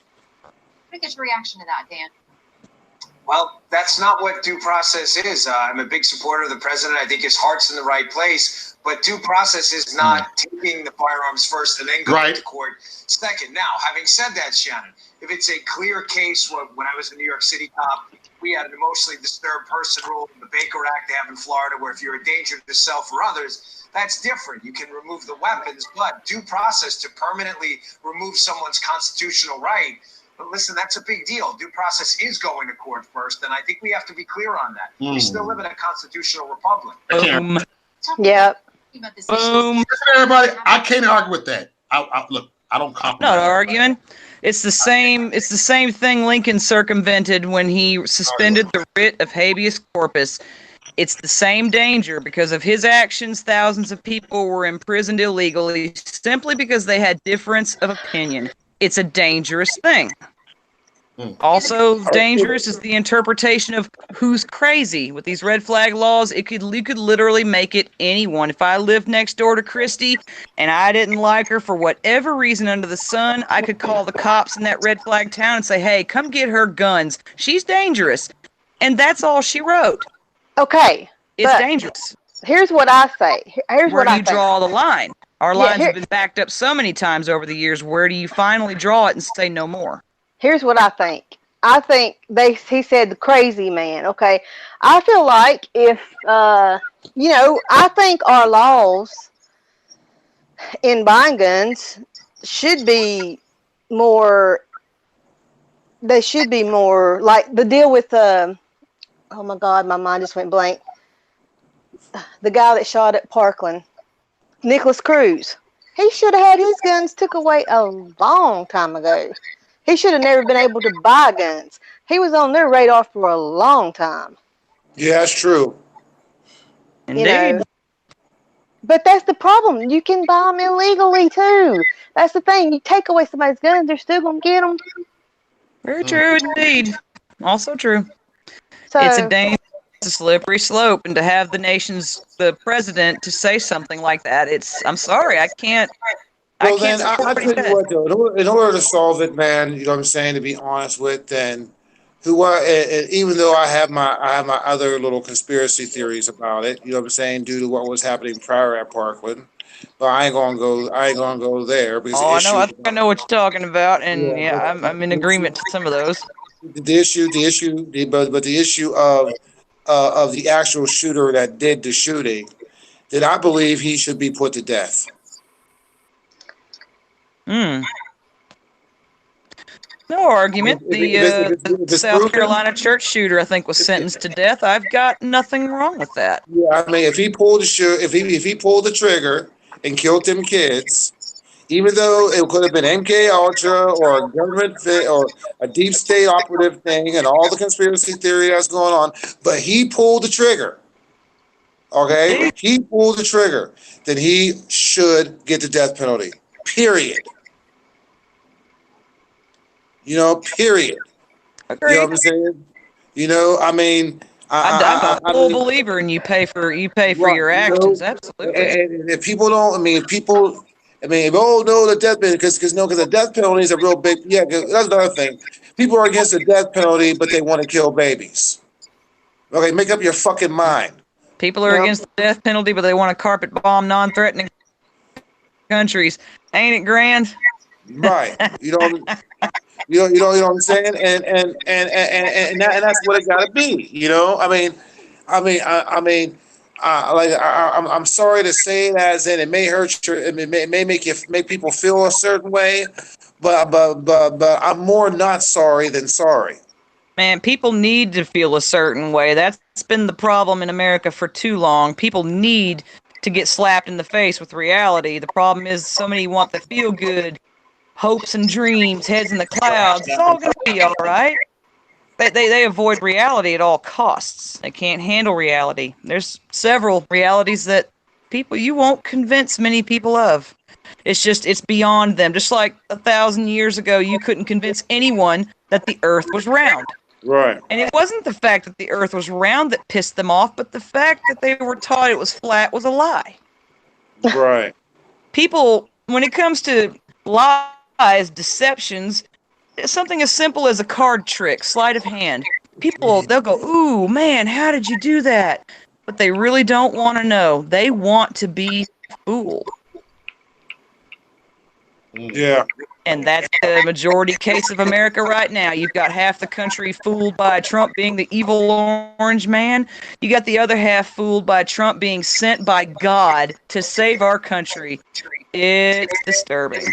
I'd say like this, I say He's in a lot of ways. playing. He's playing. I'm like this though, God's man. got You a know plan what? for sure. All in all, you know what I'm saying? I'm not saying this. Number one is when I voted for Trump, I voted straight for Trump during the policy. You know what I'm saying? I ain't going to sit there and I'm not going to, I know he ain't perfect. I know he ain't going to make all the best decisions. You know what I'm saying? And Oh, I yeah. know that he's a man. Okay. Nobody's going to be perfect, but if I could sit back and I can grade his whole presidency so far, he's doing a good job. You know what I'm saying? And I just give him an A, not an A plus, an A. You know what I'm saying? Why? And a few things I don't like. You know what I'm saying? Syria was one of them. You know what I'm saying? I'm not going to say that. I'm not going to say about without due process. I don't know because even when I do videos that I've seen, when I look past these videos, I've made some mistakes. Like when I messed up the right and left. Also to the point that when I was talking about, actually it was like in the first trimester. I didn't mean the last trimester. When I was talking about me losing my child, I messed up my words because I was thinking fast. So I'm going. So right now at this moment, I'll give him a benefit of a doubt because of all this stuff going on, and he may have misdid his words. Because like this, I misdid my words, and that was a few videos ago. But that's already done and out there in public. You I don't feel know, me? man. You don't get to be a multi-billionaire businessman by jumbling words. Trump's not a dumb man. Dude. He says things that makes me reconsider I sometimes, know. I but want to tell you. all in all, he's not stupid. I worked. Oh, I want to tell you what. Okay. All right. I work for a corporate marketer. You know what I'm saying? I'm a dot bomber. Okay. I worked with executives and all that stuff like that, man. And you know what? I ain't gonna lie to you. They're the most ruthless people I've ever met in my entire life. And Totally you know cut. what? And even though I'm still messing around with it. You know what I'm saying? Yeah. It's more or less a hobby for me. You know what I'm saying? Because like I want to expand my business, expand. You know, what I'm saying anybody that's an entrepreneur wants to expand, and you know what, you're going to have to be a hard ass, and sometimes you're going to say things that you don't normally see. It's not peachy and curvy inside the business world. And I know that for a fact. I've seen it firsthand myself. You know what I'm saying? Sometimes sometimes there's a little bit of motherfucks inside of it. You know what I mean? And that's and I'm just telling you the reality of it. I mean, I know some secrets about celebrities. I'm not going to say just due to the person being my friend that you wouldn't believe, and it's before it even came on TV. I knew this bullshit. You feel me? Oh, But yeah. but but you know what I'm saying, and then that's real talk. But as I said, I'm not going to go there and mention any names. But I do got a story for that. God is my witness. You know what I mean? So in that aspect, like people don't really understand the reality of working inside the corporate. I'm gonna say the corporate forum. You know what I'm saying? I mean, yeah. And what's funny is that that you can get mother fucks with handshakes and smiles. I mean that's how bad it is, man. You know what I'm saying? It's really bad. Believe me. You know what I'm Sounds saying? I like mean, federal government. the guy I work for, who I deeply respect, I call him the blonde hair, blue eyed devil. And I says, I'm the only motherfucker that will be able to sell you that shit. Why? Because you taught me everything I know. You know what I'm saying? And that's the truth, man. That's the truth. I mean, I told I told a millionaire to fuck off. I don't even want his money. And You know see, what I'm saying? I think that's the interesting thing about, especially about this channel and this broadcast right now, is that there is a broad spectrum of people.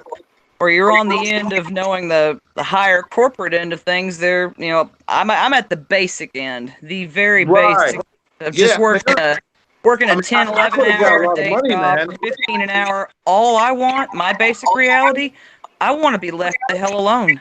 I want the government out of my life. Right. I would rejoice in nothing more than to see DC burn like Rome.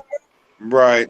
Just burn to the ground. Let all those effigies and shrines of dead men and their control burn. Just burn. But I mean, like, you know why I said fuck off? That's my Because you know what? But you know why I say fuck off, and I respect it. And you know why I told corporate cats to fuck off with their money? Because number one is because it broke the boundaries of my moral grounds. Whatever that may be, I ain't going to say, but it did.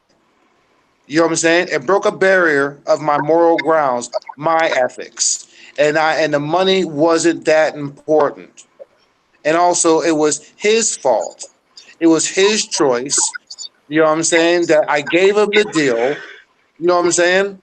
I gave him the deal.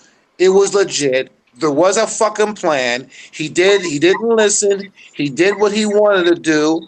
And then I sat there and told him and wants to come back to me. And I says, you know what? Fuck you and your money. You did it. You made your bed, lay in it. I'm not going to, if I can't trust you to sit there and do what I say when you know I'm fully confident and you did what I said and I told you exactly what was going to happen and it did happen, why would I want to do business with you?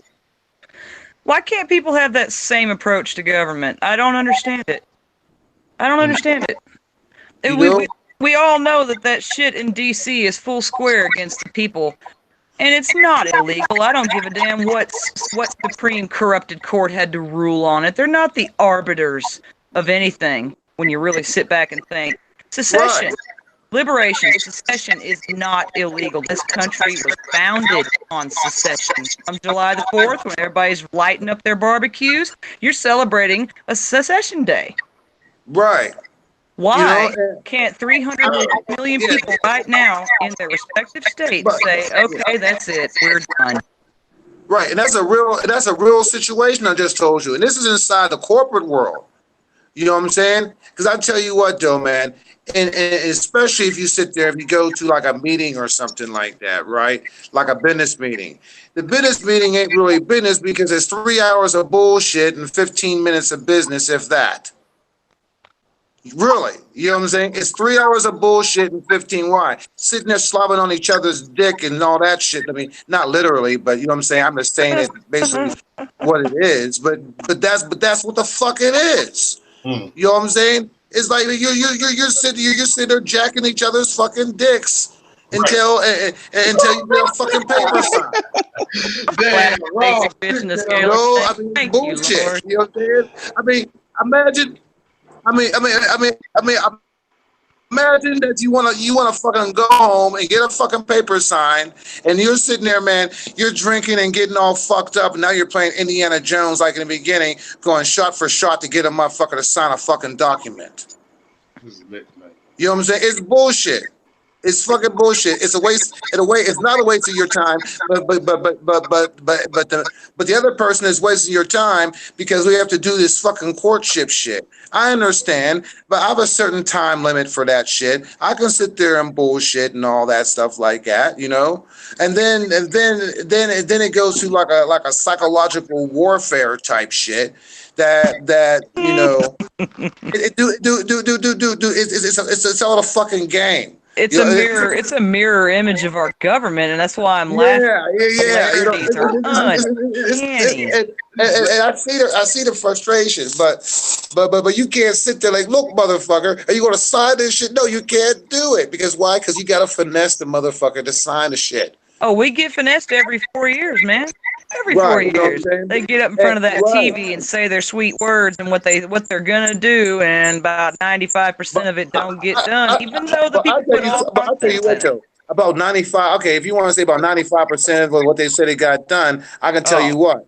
Okay, with the Syria thing, I don't agree with. Okay, and I gotta think of more stuff. I mean, there's stuff on my mind that I think I'm of. not saying Trump ain't doing things. I have no doubt that he is, although it looks like he's mostly just playing tiddlywink with China, of which I'm not too. It doesn't China, affect my entire daily life. well, But I'll say that if you can't deliver on something, don't promise it. You know, that's something basic we have in the South. If you we can't gotta look at deliver, this.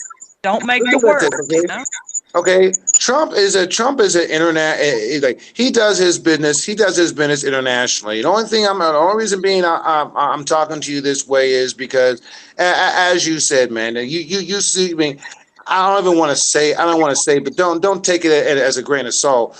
But you see things the way you see it around as your environment, and I respect that. You know what I'm saying? You Oh, I see mean, things I the see way. Trump for what he is. Trust me, he's a Yeah, businessman first. He right, was a right, businessman before anything. He made his right. business So on let's look. selling things So yeah, through words. yeah, That's his play. let's look at China. Okay, number one is they got a completely different mindset. There's this one YouTuber, right? Definitely got to try to get a hold of her. Her name is Yoko, and she's from Japan. Okay, so she gives a Trump aspect of in Japan's point of view. You know what I'm saying? Mm. She's a YouTuber just like everybody else. You know what I'm saying? She's a regular person that lives in Japan, and also she talks a lot about the Chinese and the way the Chinese are.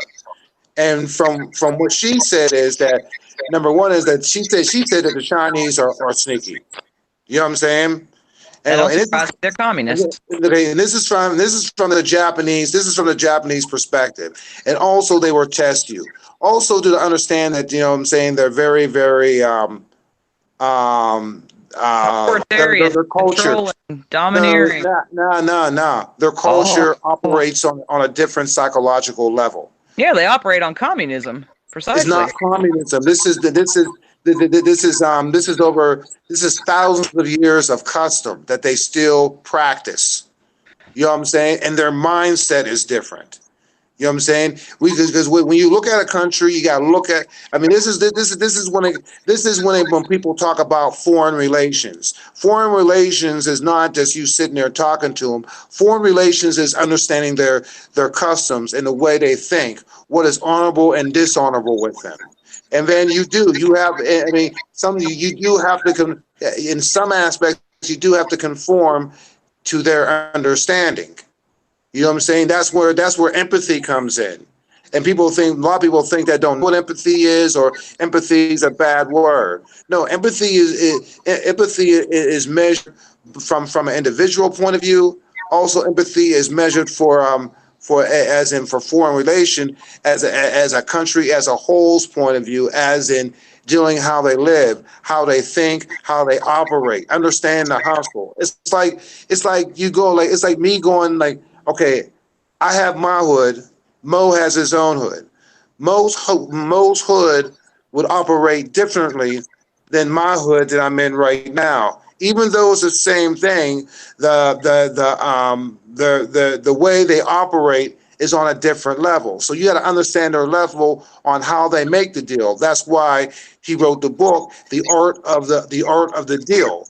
The art of the deal is understanding other people and how they do business, and also to find a logical and a practical way that the business that you propose would be beneficial for both parties. Like what he said, like what he always said doing deals with when he was doing the deals with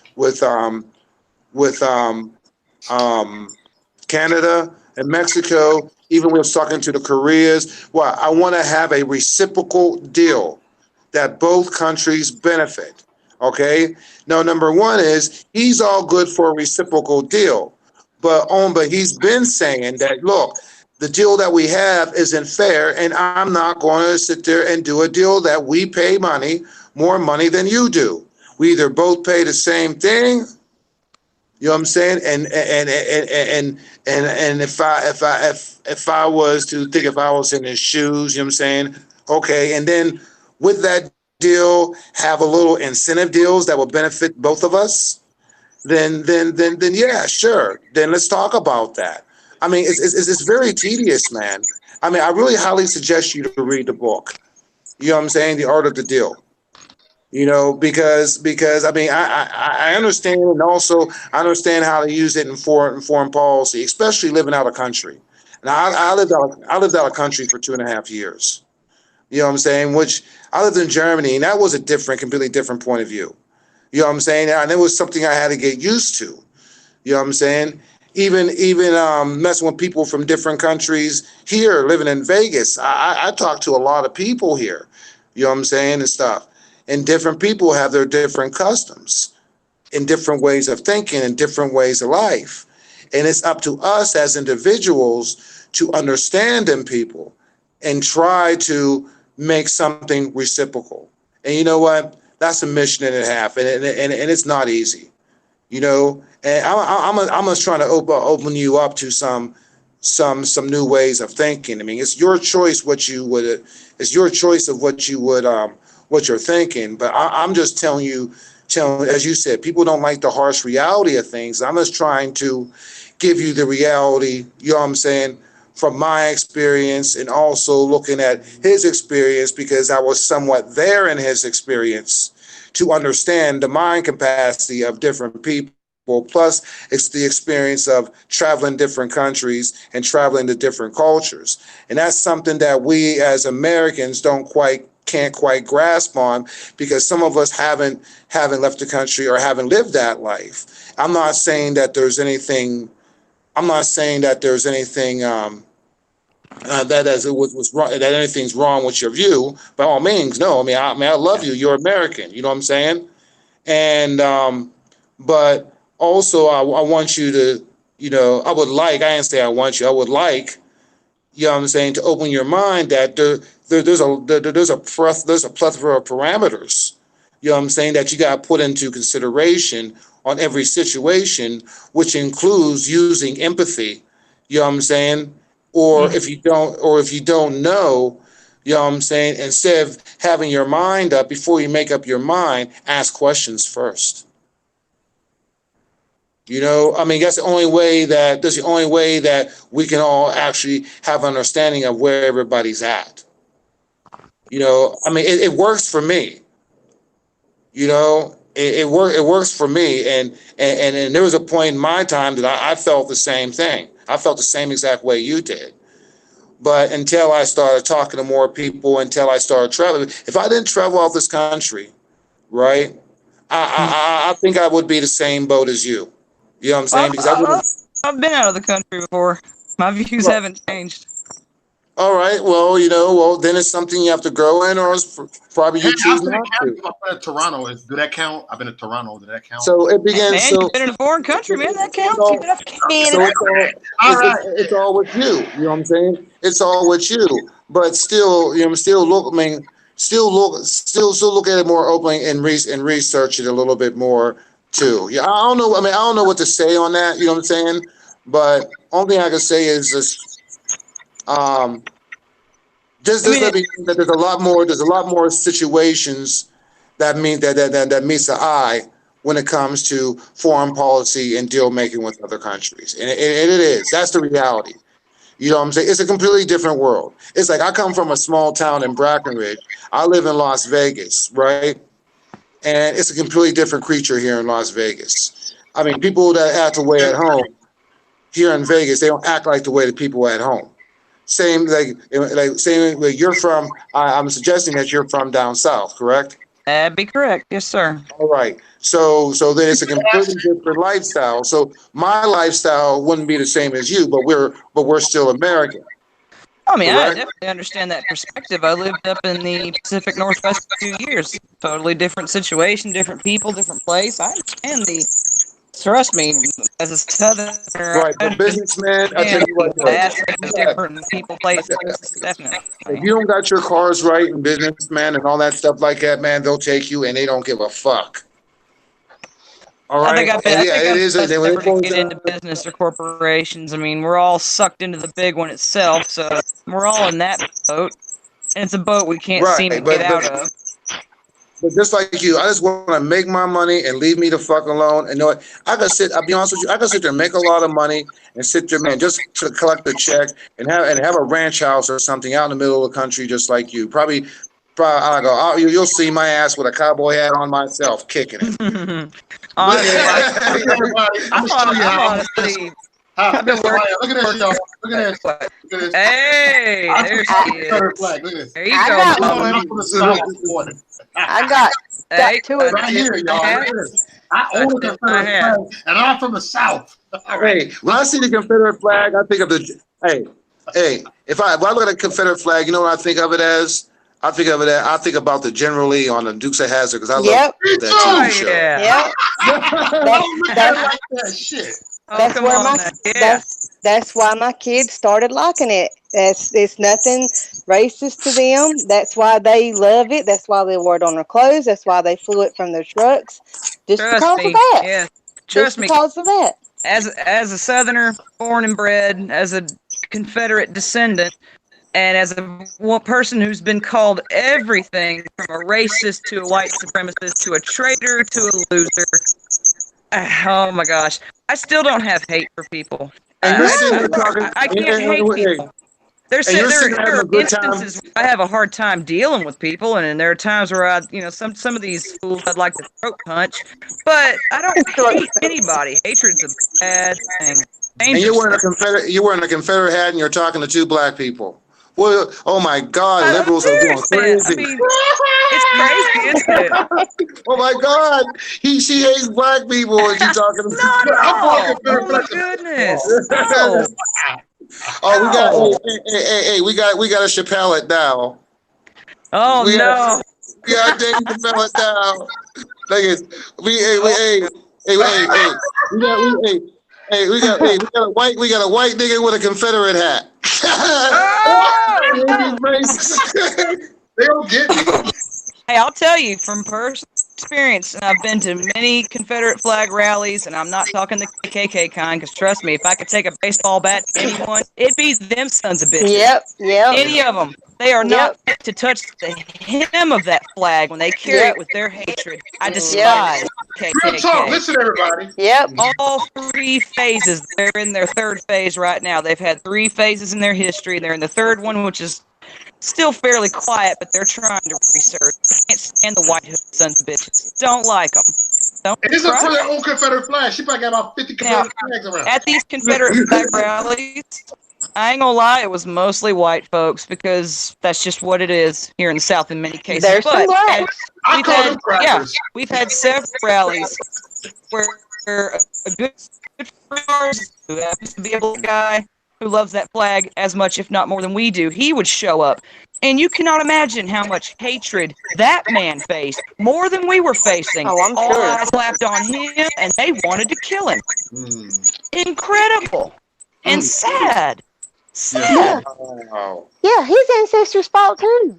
Oh my God. I mean, what people don't understand is when these Antifas or whoever, these liberals, want to hurl the phrase Uncle Tom at any black person, they don't realize they're complimenting that person. Exactly. Uncle Tom in the book was a hero. Hero. He gave his life to save his people. So anytime, if y'all get called Uncle Tom, thank him. Thank him. Say, thank I say that all the time. Uncle Tom was a hero. Thank you. Simple. I mean, it's all a huge miseducation. Always has been, and it was designed by the government to be so. Because what better way to keep people from ever wanting to break away again than to demonize and shame the ones that tried it? Right. Make them evil, and you'll never want to be like them. I mean, dude, I've got no hate for nobody. And see, Well, I don't want to. It's not hatred. I do have a serious disliking of a certain quote religious entity out there, but we won't touch on that. yeah, But don't want I to don't flag hate most people. video. Hey, touch on something. I don't give a thick skin on it. Touch on whatever. Hatred's an evil thing, and that one religious quote entity is filled with it, and you know what it is. It starts with an I and ends with an M. Has a in the middle of it. Woo! Say it, Mo. I said it. I said it. I made 5 videos. Well, like I said, I Survey studied for 6 says. years. I studied for 6 years, man. You know what I'm saying? And I'm looking at it this way, man. I know a lot of cool Muslims. You know what Yeah. I'm saying? There's over 3 billion Muslims in the world, and 1% of them is fucking crazy, just like everybody else's religion.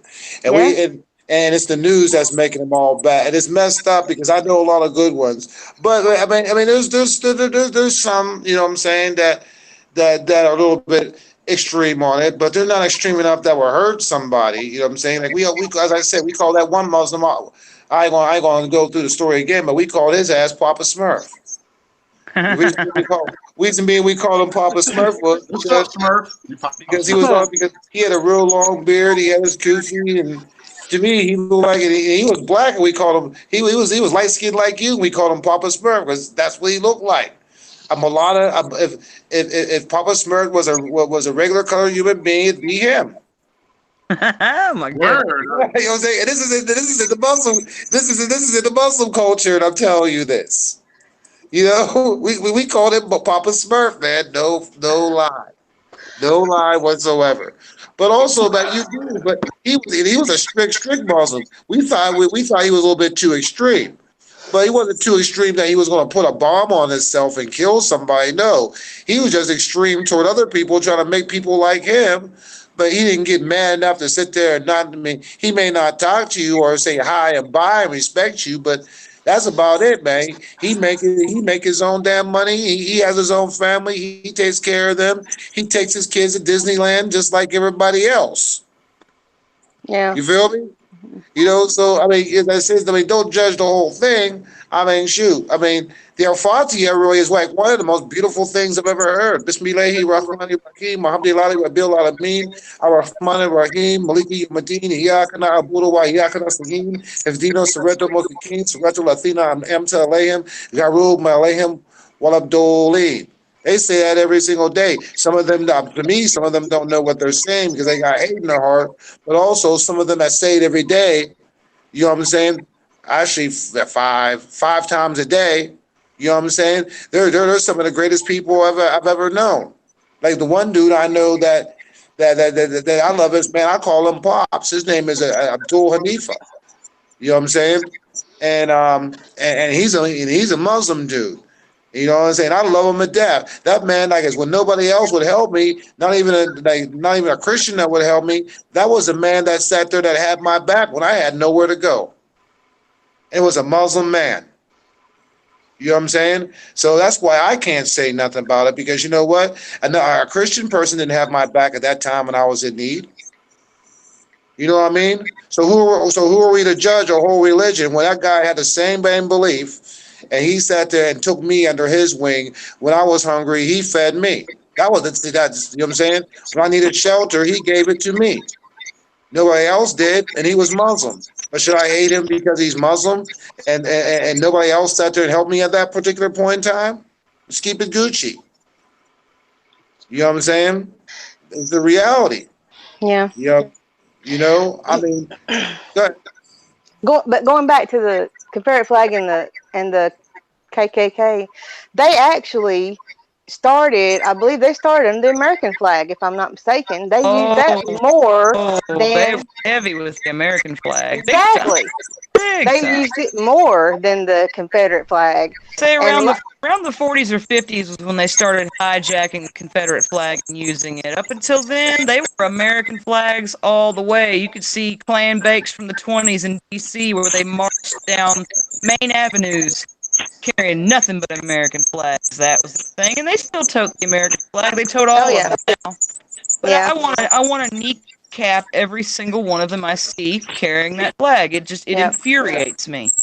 And to touch on Oh, go ahead. We've Sorry. had a bad enough reputation as it is. We are already tarnished enough as it is by other senseless hatred. It does not help that these morons are doing that. This one today, they had a little shindig in Ohio, and I watched about 3 seconds of a live feed, and I saw the flag. I was like, "You sons of bitches!" Oh Yeah. God, if I was there with my Harley Quinn bat, you boys wouldn't be walking. Yeah, and I'm gonna touch on Charlottesville too. Trump. Everybody's always ragging him, saying there was good people on both sides. A lot of people don't know, and a lot of people do know. I used to work with a girl. She was actually there for the statue. Okay, I even asked her that weekend or after that weekend when she come there. I said, "Oh my God, was you in all that?" She said, "No, we was over at the statue. We was there over at the statue. Yeah. We was away from that stuff." I know That was several friends who were there for the statue. That good black man I was telling you about, he was there for that statue, and he was one of the ones that got maced when the cops wouldn't let him jump over the barricade to get away from Antifa and Black Lives Matter when they all decided to hate shit, and when the cops stood down because orders are orders. Yeah, and Wow. she said that the white supremacists, they weren't supposed to be there. Here's what I understood. I understood that you have to have permits to do those things, to do those gatherings. I understood the white supremacists that night. You know that picture they always show with the tiki torches of them at the statue. Okay, Mm-hmm. I understood. This is my understanding. They had a permit to. Yeah, I hear you. They had a permit to do that night. That's my understanding. Mm-hmm. Because I was watching a live video the day before, and there was a guy. They were setting up for their thing for the statue on Saturday. I think it was on Saturday. Yeah, and he said right here is where the KKK is gonna come up. Right here, they're setting their things up for them. So he knew they were coming. So evidently they had a permit to do it. And sure enough, that's what they did that night. And then the next day was for them to come and do their little protest or their whatever for the statue. And the white supremacist group showed up. They weren't supposed to be there, but they showed up anyway. And that's what started all that stuff, was them getting all Well, mixed in. I mean, Antifa and And BLM Antifa, yeah, from out of state. Even they were all exactly. busted in to come And in and just blow that entire thing up. yep, and that's what Exactly what happened. happened.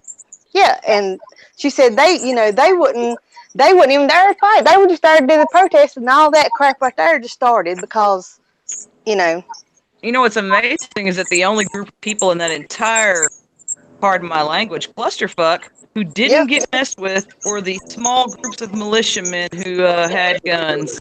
Yep. Ain't that something? Mhm. You're allowed to defend yourself. Ain't nobody gonna make a run on you. That's just what it is. But let's take away the gun. And I was even watching their live. One of them's Oh, live, I watched they were several walking. lives, and it was Yeah. disturbing. Yeah, and they were trying to walk because they were doing their march from one part of the street to the statue, but they were trying to walk on the sidewalk because they wouldn't let them because everybody was fighting. Did you watch any of that? Yeah, and they were trying to walk.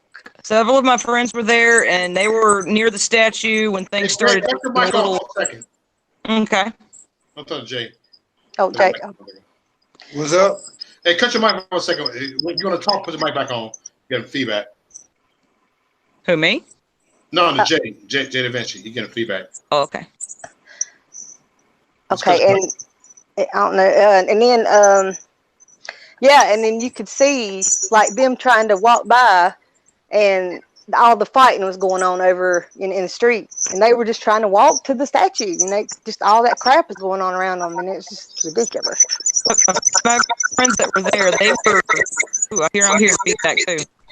I'm not sure who. Hey, Jay, I'm cutting your mic off for a second. When you want to talk, you can put your mic back on. I'll cut your mic. Oh, okay. They were near the statue, and they were wanting to go up to it, and things were starting to get a little nerve-wracking. One group was there, another group was there, and things were starting to get a little hairy. And then they turned around and looked, and down one of the streets was coming Antifa and Black Lives Matter together, just starting to converge.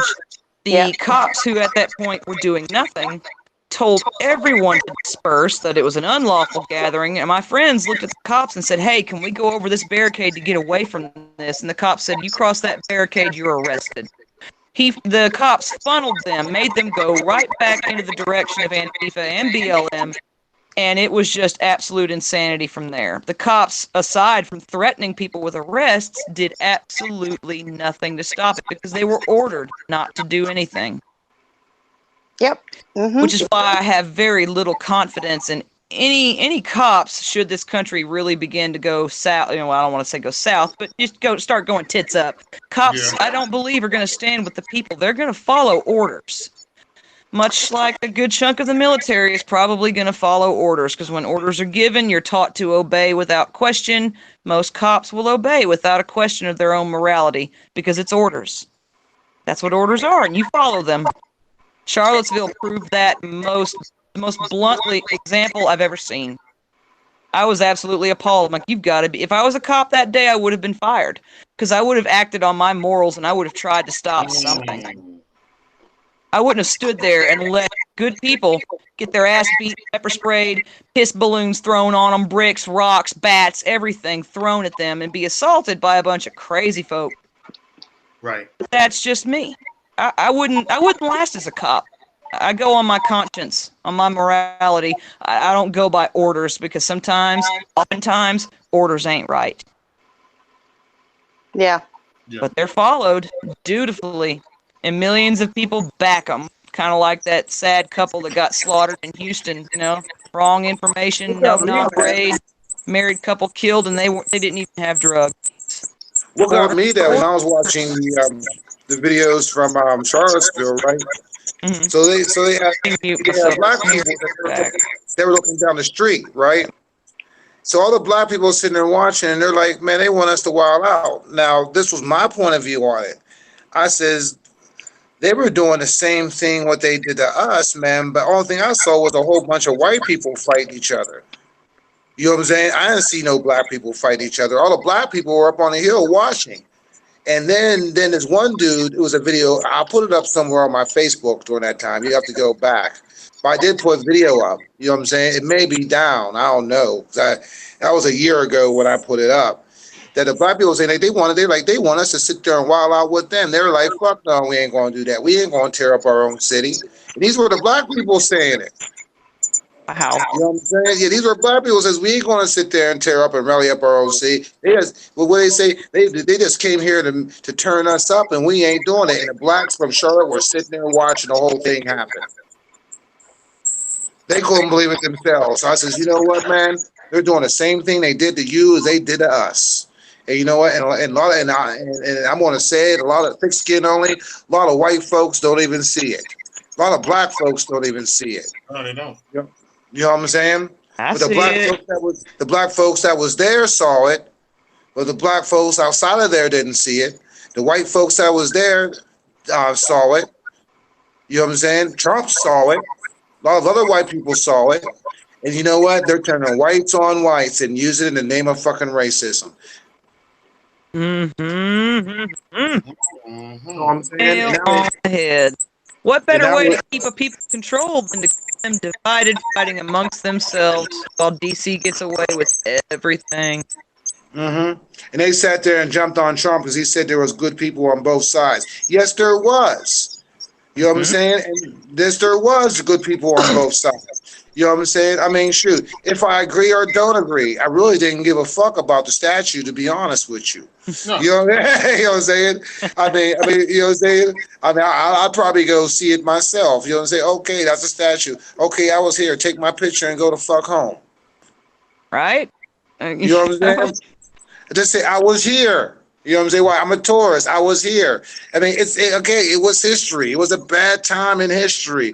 Okay, but but you see, people ain't realizing how much was accomplished since then. I mean, come on, man. A descendant of a Confederate and two black people. And the thing is, it's two white women. Yeah. You know what I'm saying? It is. It's something. It truly is. You know what I'm saying? And we just sit there and talk about this all openly and stuff, you know. And instead of having this political politic bullshit, you know what I'm saying? I mean, fuck it, okay. So your great grandfather was a Confederate soldier. He may have owned slaves, but man, what the fuck does it got to do with you? Well, incidentally, he wasn't a slave owner. I'm just saying, you know what I'm saying? Hypothetically, say possibly. You know what I Oh mean? yeah. I mean, I'm Yeah. talking. No one in their right mind will ever deny that slavery wasn't a factor. The point of Yeah. contention is that slavery was not the driving cause. It's been Yep. portrayed as the defining Yep. cause because the North needed a scapegoat to justify what they were doing, and they Yep. got their scapegoat just as soon as they got their martyred Saint Lincoln. Slavery was not. It was a component. Yep. And people don't think in that time period, in that mind frame, that though slavery was wrong, it was still a legal practice. It was horrifically wrong. They trying to see what they did was that the government jumped on the abolitionist bandwagon. They had to find some bandwagon because That was the illegally abolitionist. a group of Abolitionist states was, succeeded. Well, the abolitionist was protesting. Abolitionists were protesting in the 1840s. Hell, America was trying to secede in the early 1800s. Northern states were threatening to secede because of things going on in the government that weren't right. I mean, secession has always been in this country's blood. We were founded on it. Founded on it. What the Brits humorously refer to as treason. How is treason good for 1776, but so horrifically demonic for 1861?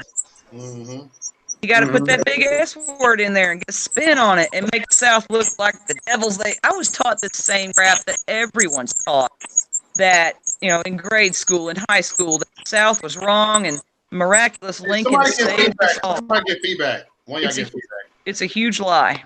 It was one of the biggest lies ever told in this country. I think again, it was a component, but it wasn't the cause. There were many factors that contributed, and yeah, I wholeheartedly don't agree with slavery. Look at it outside of perspective. You, me, her, him, we're all slaves right now. Whether we think we're making our money and living the dream or not, we are still slaves to this day. You can't. Oh yeah, I always say that. Yeah, you can't be a prostitute too. We're all slaves still. We're all slaving. We slave to work every day. I mean, we're slaving. I mean, it's not so much the slaving of work. I mean, we work. It's what we do. It's what we've always done. The slavery comes from the 40% taxation of our income. Exactly. That's what I mean. Yeah. Everything in our lives. Due to this government that controls literally every aspect of our lives, from agriculture to veterans, everything in between covered in 15 cabinets, thanks to the Constitution, the arbiter of our enslavement. And yeah, that's going to be a shock to people because Jennifer does not condone the Constitution. If you dig into the truth of it, you will find that it is one of the most horrific things ever put on this country, by its very basis alone. I mean, I want to believe that. I ain't comparing. I mean, slavery was a lot worse, obviously, but I mean, because of all the things, the beatings and stuff. But I'm just saying, we work, people work and have to pay taxes, so it's basically, slaving. I guess is where slave to the grind comes in, that saying. I mean, if people are controlled in all their aspects, if you cannot have any gun you want because there's federal regulations that say no, no, no, no. Yeah. If you can't put anything you want into your body because federal regulations say no, no, no, no, you're not free. The people that rally and try to support amendment rights, they're going about it the entirely wrong way because we don't have amendment rights. These amendments do not grant or secure our rights. They don't even remind the government of what our rights are because they trample on them every single day, day in, day out. And that's why I'm going to go ahead and show it. This book right here, if you can see it. Yep. That right there will open more eyes than anything that could be imagined. Read this book, I swear to God, your eyes will be open. My eyes are wide open because I was taught that this was the supreme law of the land and the big arbiter of our freedom and liberty, sweet mother of God. It is not. No. No, no, no, no, no, no, no. Our fates today were decided by 55 men behind locked doors. Is that of the people? By the people? No. If it was of us, by us, and for us, it wouldn't have been held in secret. Its delegates wouldn't have been sworn to a lifetime secrecy, 50 years. if the public knew what was being done right there, the revolution that had just ended would have kicked right back off, and they would have said, "Nope, we don't want it." But the people were kept in the dark. The man that wrote the preamble to the Constitution. Everybody knows the preamble, yes? We, the people of the United States, etc. This man's name was, oddly enough, Governor Morris. His parents named him Governor. That should be the first warning. He was one of the 55 men at the convention for this big lie where they said they were just going to do some improvements on the Articles of Confederation, which was big fat lie. They shelved them, got rid of them, and brought this. Governor Morris wrote the preamble to the Constitution, and he gave more speeches than anyone else at that entire convention. Of those 55 men, he gave 173 speeches. And tucked in one of those speeches was the most damning evidence of what this Constitution was going to become. And he said, quote, "This country must be united. If persuasion does not unite it, the sword will." When you learn the truth, you peel back another layer. And I'm about as laid bare as it gets at this point. Well, that's just one that was one person that if he had 178, so he was already demented from the door. And he just inserted his poison inside of it then. Of the 55 men there at that convention, 43 of them were politicians, 34 of them were lawyers. Very, very little of the actual general public was represented at that convention. The majority of those men were aristocrats, fat off the British hogs. Most of them were still British loyalists. They wanted, in a sense, what England had without it being called a monarchy. And they got exactly what they wanted, which by today's standards, thanks to this Constitution, which either authorized it or was powerless to prevent it, a totalitarian oligarchy, where our lives are all controlled by a small number of people. And it's not what we want. People didn't want Obamacare shoved down their throats, to be taxed and fined for not having insurance. You're paying for someone else to have it. But that was what was forced on us because we had to pass it before we knew what was in it. Government. It's frightening. But I grew up with the same reasoning as other people. The Constitution is what freed us. Lincoln freed us. Lies. Every last bit of it. But kids won't be taught that. No, they won't. Because that's the design. The fleas are in charge of their flea powder, and they're not going to give it up. The swamp will not be drained, not by any member of government. They're not going to drain themselves. They're not going to hang themselves. Not going to happen.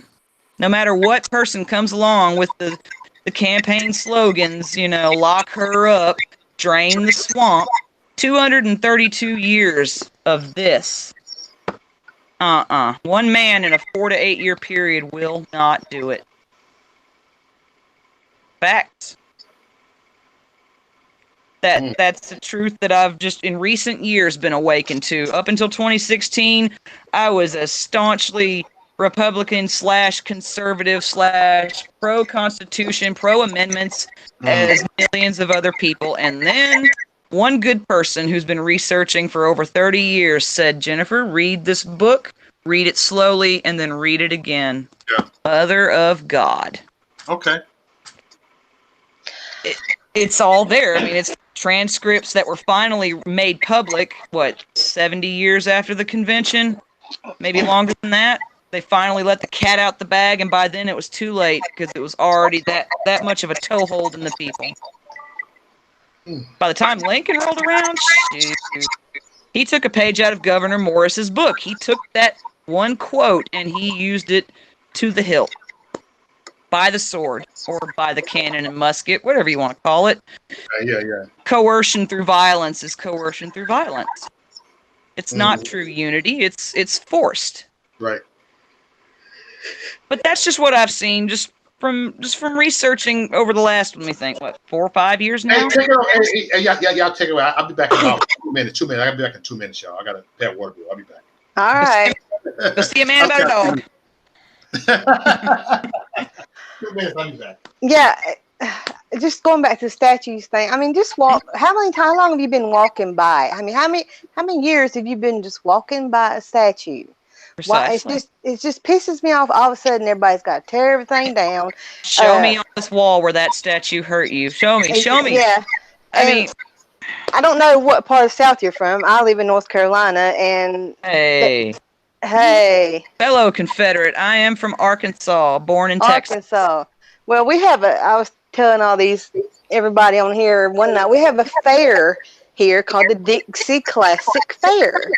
Please don't tell me y'all changed the name. They are wanting to change the name. Some guy made a big to-do about it, come into a meeting saying that name was used in the slavery days. Yeah, and it offended him, and he wants to change. Yes, ma'am. And they had a meeting about it, and they were people were sending in different names that they could change it to and everything. Now they haven't had the meeting yet to actually say they're going to change it, but there was a public meeting, and there was a bunch of people. There was a bunch of people there saying they better not change it, and they said, I'm telling you right now, if they do, y'all do, it's going to really ruin the economy here. So I don't know. We'll see. We'll see what happens. There's been bunches of people who have said, you better not change this name, you better not take down this statue, and the exact thing happened. God. This has been going on for 5 continuous years now, and I never in my life, sadly, I never thought something like this would happen because of one bowl-cutted little retarded freak. Yep. With a picture of him. And this flash mob reaction, just sad. What's even sadder, though, is the amount of Southerners who aren't standing up against it. That's one of the most heartbreaking things I've witnessed so far. What's next? Are they going to blast the Mount Rushmore? You know, I mean, that's the thing, is that this revisionist purge is not going to stop. No, it's not. I knew that the moment Nikki Haley had that flag taken down in South Carolina. I looked at a friend of mine. I said, this is it. This is it. It will not stop. Sure enough, along came New Orleans, the big stink with Moonbeam Landrew and the monuments there. And as soon as those monuments were the catalyst, that was the ball roller for monuments. And I thought, yep. And then came Charlottesville. I'm like, Jesus wept. Here it goes. And it took off like a bat out of hell. UNC just had Silent Sam not too long ago. And that was the stupidest thing, because Silent Sam covered students that attended school there. Yeah, kids who stood up to Northern aggression. And they were blacks too. Well, what the one that really, I don't know why. I mean, I'm a native Texan by birth. What broke my heart was Dallas. To watch Robert E. Lee get toted out of there on the flatbed of a trailer, I literally cried. I sat there, watched that live feed, and cried. I'm like, you've got to be. Dallas was founded by a Confederate soldier, John Neely Bryan. People just don't know their history. It must gall the hell out of liberal Texans to know that Dallas was founded by a Confederate. I imagine they'll try to, get rid of that little fact too. And then, at least, Mississippi, they still have the Confederate flag in their flag. I'm just wondering when that's going to change. They've tried a couple times now to change the Arkansas flag. A lot of people don't know, but now they know, since it's made news, is that the top star in Arkansas's diamond represents its involvement with the Confederacy. And as is expected, a bunch of uber-liberal twat missiles wanted to gather together and petition Governor Asa Hutchinson to change the flag, get rid of the star, or to change its meaning for the indigenous peoples. Well, that didn't. It's failed twice so far. Which aren't really indigenous, but yeah. Mm-hmm. I'm telling you, they didn't spring out. They didn't spring out of the ground like summer grass. I mean, exactly. They came here from somewhere else too. But you can't convince people of things. The truth is the hardest thing to convince anyone of Christ is the Savior, the earth is round, the South was right. You just can't. The masses won't be convinced. It's the small remnant of people who are willing, at least willing to look at a truth and take it into consideration, to look at something objectively, which to me has been a blessing of me bowing out of the whole political horse crap of this country. I am apolitical, which means I subscribe to no side, no party, never again. And that has opened my eyes to step outside of that star-spangled box and really look at things, because when you're in the box, you're on one side or the other. It's red or blue, liberal, Republican, blah, blah, blah, blah. One side hates the other. One side's better than the other. I have this advantage, thank God above, of standing back and going, both of y'all are really screwed up. Really screwed up. Just gone. That's why I went independent. People, you in the independent party? I says, no, I'm independent for the definition of the dictionary. Independent party, I've never had objections to, although statistically with the presidents, the independents have an 0 for 45 batting average. There's never been a third-party president in this country's history. Never. I believe Trump would have run if he thought he would have won.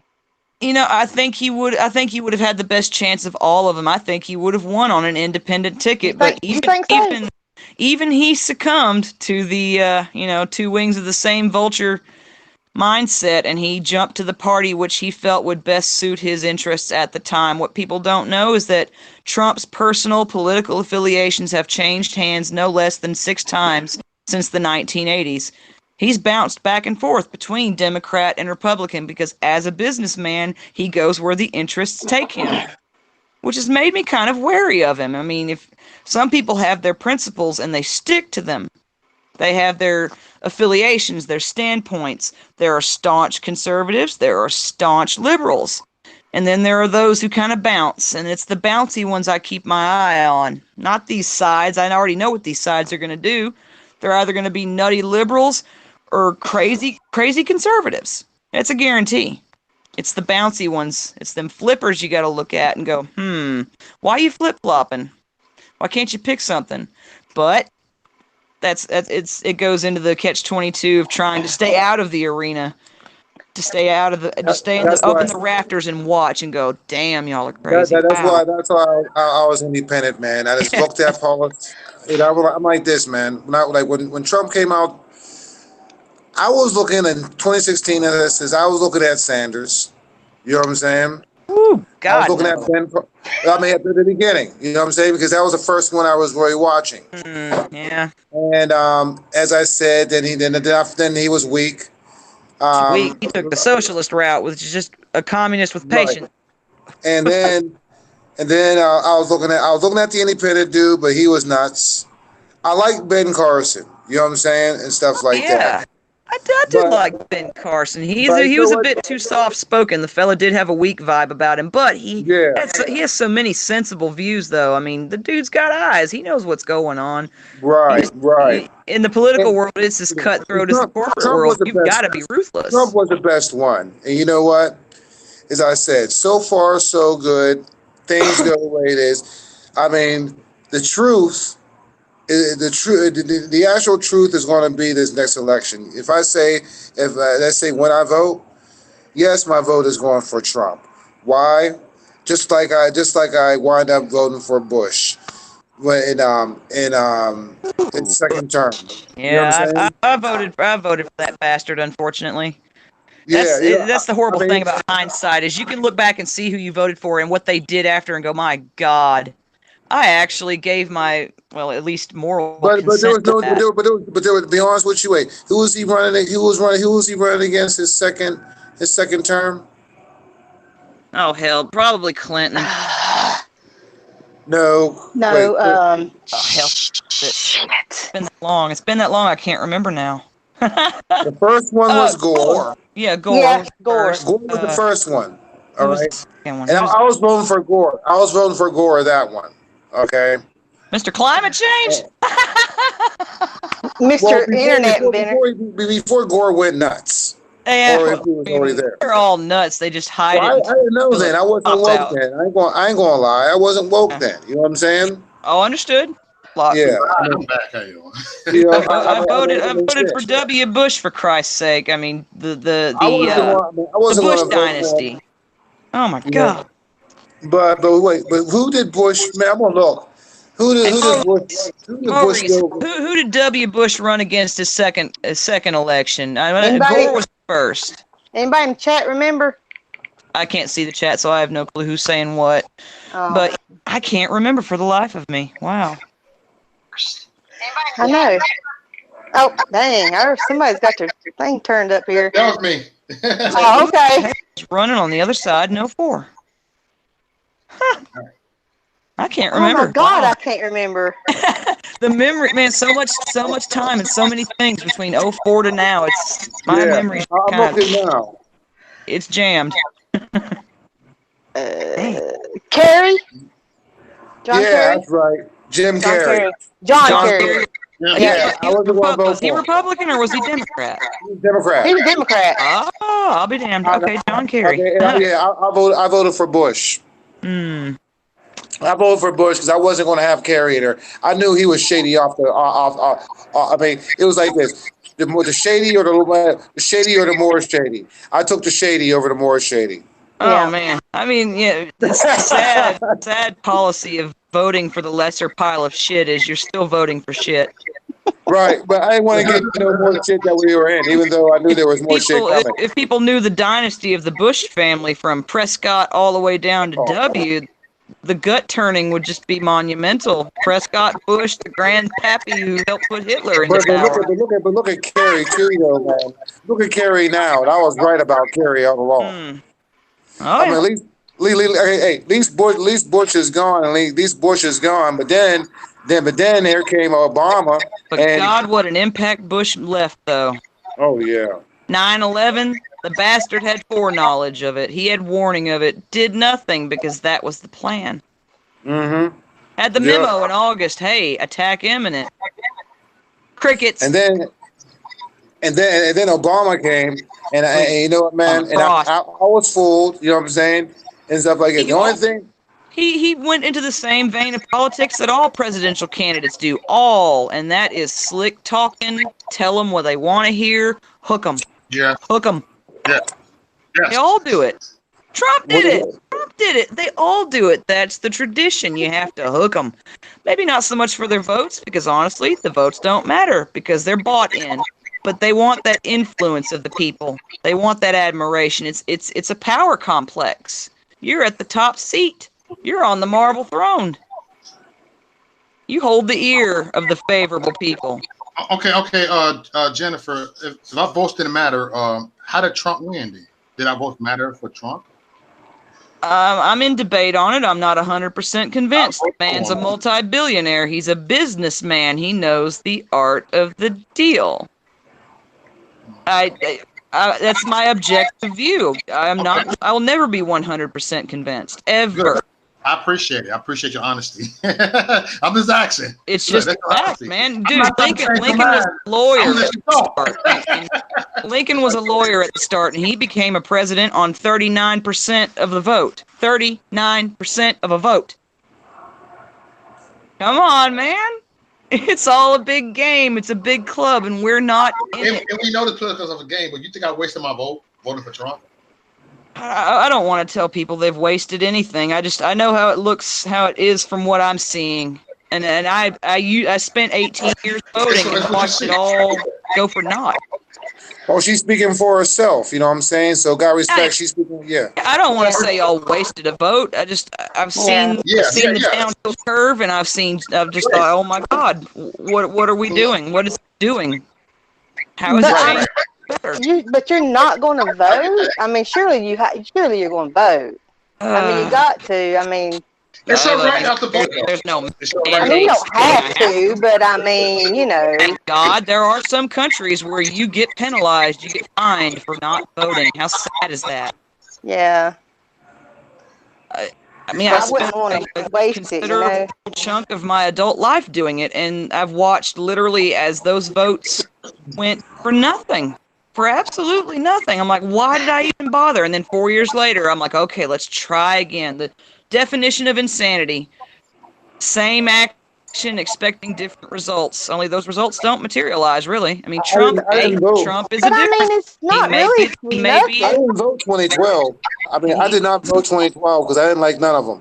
I didn't like McCain or Obama in 2012. precisely. I Me mean, neither. I I didn't didn't vote in vote. 2012. I didn't vote. Last time I voted Yeah, before Trump was. I mean, I was with you I because I voted up understand in 2016, and then I'm like, okay, I'm done. If Trump gets it again, good for him. We'll have 4 more years of a break before this country truly goes down the shitter. Because that's all Trump is Better. right now. He is a breather, a reprieve, a break in what's coming. And Thank so you. many Americans are not looking at that right now. They got their head up in the MAGA cloud. They're not thinking about this country post-Trump. I And agree with most of and what that you're is saying. I a don't. dangerous thing. I don't I know, agree with guys. you on most of what you're saying. I do. I think a lot of people are thinking about post-Trump, and they're worried.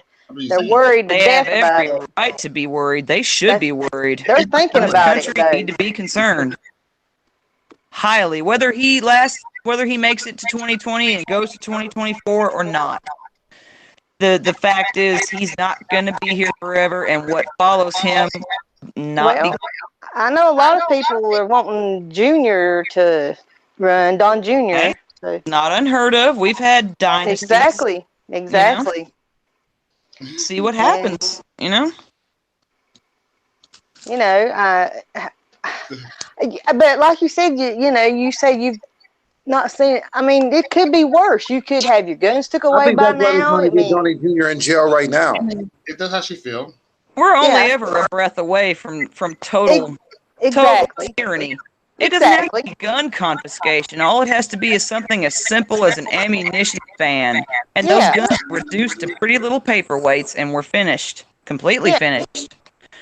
I mean, any president is capable of this. Many people in the 40s never thought, especially Japanese Americans, never suspected their president would have them in prison simply for being Japanese in heritage. And yet that happened. Mm-hmm. Never put anything past any president, no matter how good they look, no matter how slick they talk, no matter what deals they say they're going to make. Ever. Yep. Yeah, I agree with you on that. I hate being that. I mean, it could be seen as cynical, and I hate being seen as cynical. I consider it reality because that is the reality people need to look at. I'm glad you don't follow Trump blindly. You don't. I don't want to follow anyone blindly. No human being of this earth will I ever follow. I agree with that. Yes. Ever. And people in the shower, I gotta agree with that too. At least she don't do it blindly. At least she is outside the box. Take her. And honestly, I keep her views well noted because I mean, yeah, it is valid, and I do keep it noted. You know what I'm saying? I respect y'all's views 100%. Your views from being at the corporate end, her views being a lady of the South as well, Mr. Moe's views from kicking it up north and knowing what it's like. I mean, good God, if the people would simply drop the shit and unite. Yeah, thank you. That D.C. would burn like Rome, and for once we would have what we had in 1776, and that was the closest to freedom that we'll ever know. Ever. For 11 years, and I added an additional 4 years for the Civil War, as people call it, because that was an example of a people who broke away from federal tyranny, no matter what reasons others want to color it with. 15 years of this country out of 243 were spent in the genuine pursuit of liberty and freedom. 15 years. What we think is freedom right now is a shade, a degree of a shade of what it once was, and that was independent sovereign states governing themselves, coming together in times of common defense. That's what we were meant to be, a confederation of states. Never to be this united conglomerate blob of federal empire. Never. But that's what we became. Constitution. Holy shit. I have cats, and I've cleaned up hairballs before, but I ain't ever seen them puke up one. Golly, they shot out like a rocket. Hairballs. Oh my God! Holy shit! Let's go from Constitution to Hey, y'all Hairball. got some funny accents. I'm listening to you, Christy B. Just shut up, Uncle Rocket. You and Jennifer. I love your accent, though. Y'all funny. What about your accent? Oh my God. Jay, I know you got a cave. Yeah, I know you probably cleaned up hairballs before. Have you ever seen it come out?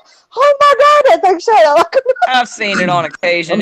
I'm sitting outside, and my cat's sitting on a blanket, laying down on a chair right beside me. Dude, I'm telling you. Ran away. I tell you right now, 1:30 in the morning, you're drifting off to sleep, and there's nothing worse than that sound. That like, oh shit, no.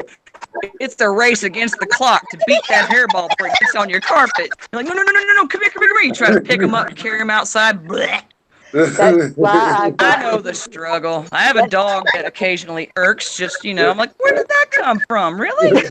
That's why I got hardwood floors now. But oh my God, that was You come home, no. You come home from work and you see puke on the floor. Oh You man, tired as hell. and part of me wants to get mad, and I'm like, oh, I can't get mad because, baby got upset tummy. How am I going to get mad at that? I can't get mad at my dog. It's impossible. I got mad at her once when she was a puppy, and I whooped her butt, and I felt horrible, and I said, no more. I won't beat you. I won't whoop you out of anger ever again. And if she's if she's naughty, I'll get on to her, but I can't understand how people can hurt animals. Like, abuse them, do horrific things to them. It takes a really twisted fuck to do that. Well, and you was probably raised up like that too. Your mom probably busted her butt, probably. Honey. Yeah. So you just got to learn from mistakes, Yeah. I mean, as much as the left hate to hear it, I'm the child of a baby boomer. I'm the child of baby boomers. I was taught totally different from what's taught today. And my ass, when I got in trouble, I caught everything from a hand to a hairbrush to a belt. Hell, one time I caught a curtain rod. Mm-hmm. Yeah. That's why I got morals. But it gave me this horrible condition. It's called respect for my elders. Oh shoot. Oh man, yeah. I learned not to sass any elder, or I get bopped in the mouth. I get a little pop. Hey. Yeah. Oh yeah. But now it's child abuse, and the child can call the cops, and the mother can be arrested. The child be taken. It's ridiculous. Speaking of that, did y'all see that video in Stockton, California? God, which one? California's full of so much crap. It's hard to wade through it. It was a middle Literally. school. It was a middle school, or was it a high school? I can't remember. Might have been a high school. I can't remember. Anyway, they was trying to. The cops were called because they were trying to. There was a scuffle or something going on, and they were trying to get this student. To get the student, and he was fighting them back and said resisting arrest pretty much, and the other students were jumping on top of the cops and hitting them and beating them, and a daggum trash can. They threw trash cans at them. You know where they're getting it? They're getting that from the wonderful socialist media in this country right now, with all the live feeds and the news channel segments showing grown-ass dumb people jumping on cops. And mind you, I'm not fond of cops. Never have been, never will be. I don't like any authority over me. Not at all. The only authority I accept is that of the Lord Almighty. That's it. But these kids are learning from these dumbass adults or these mid-range adults who are mob mentality attacking and whooping on cops and doing all this crap that they're allowed to get away with. And the kids are like, if the adults can do it, I can do it.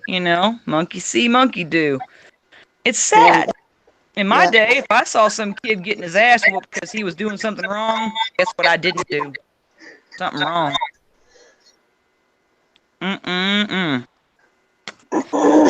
But totally, it's a generational gap, man. It's a perfect evidence of generational gap. Totally different mindsets, totally different teaching. Yeah. Yes. None of us would ever dream of doing what some of these kids do today. Ever. I was sitting there beside my husband. I looked at him and I said, if a cop, it was in the lunchroom, I think, I looked at him, I said, if a cop come in around here on our schools, we live out in the country and everything, And my daughter, she's in college now, but I said if a cop would have come in there and tackled a kid and take them, they'd probably been stood around there like, okay, because, around here in the country, pretty much kids are raised up with respect around here, and they wouldn't have done that. But, inner cities and stuff like that, they're used to that, being around that stuff. And Like, one of the things in my day was kids, skipping school, cutting school. I skipped school one time in middle school. I cut class after lunch in 7th grade, got my ass tore up for it.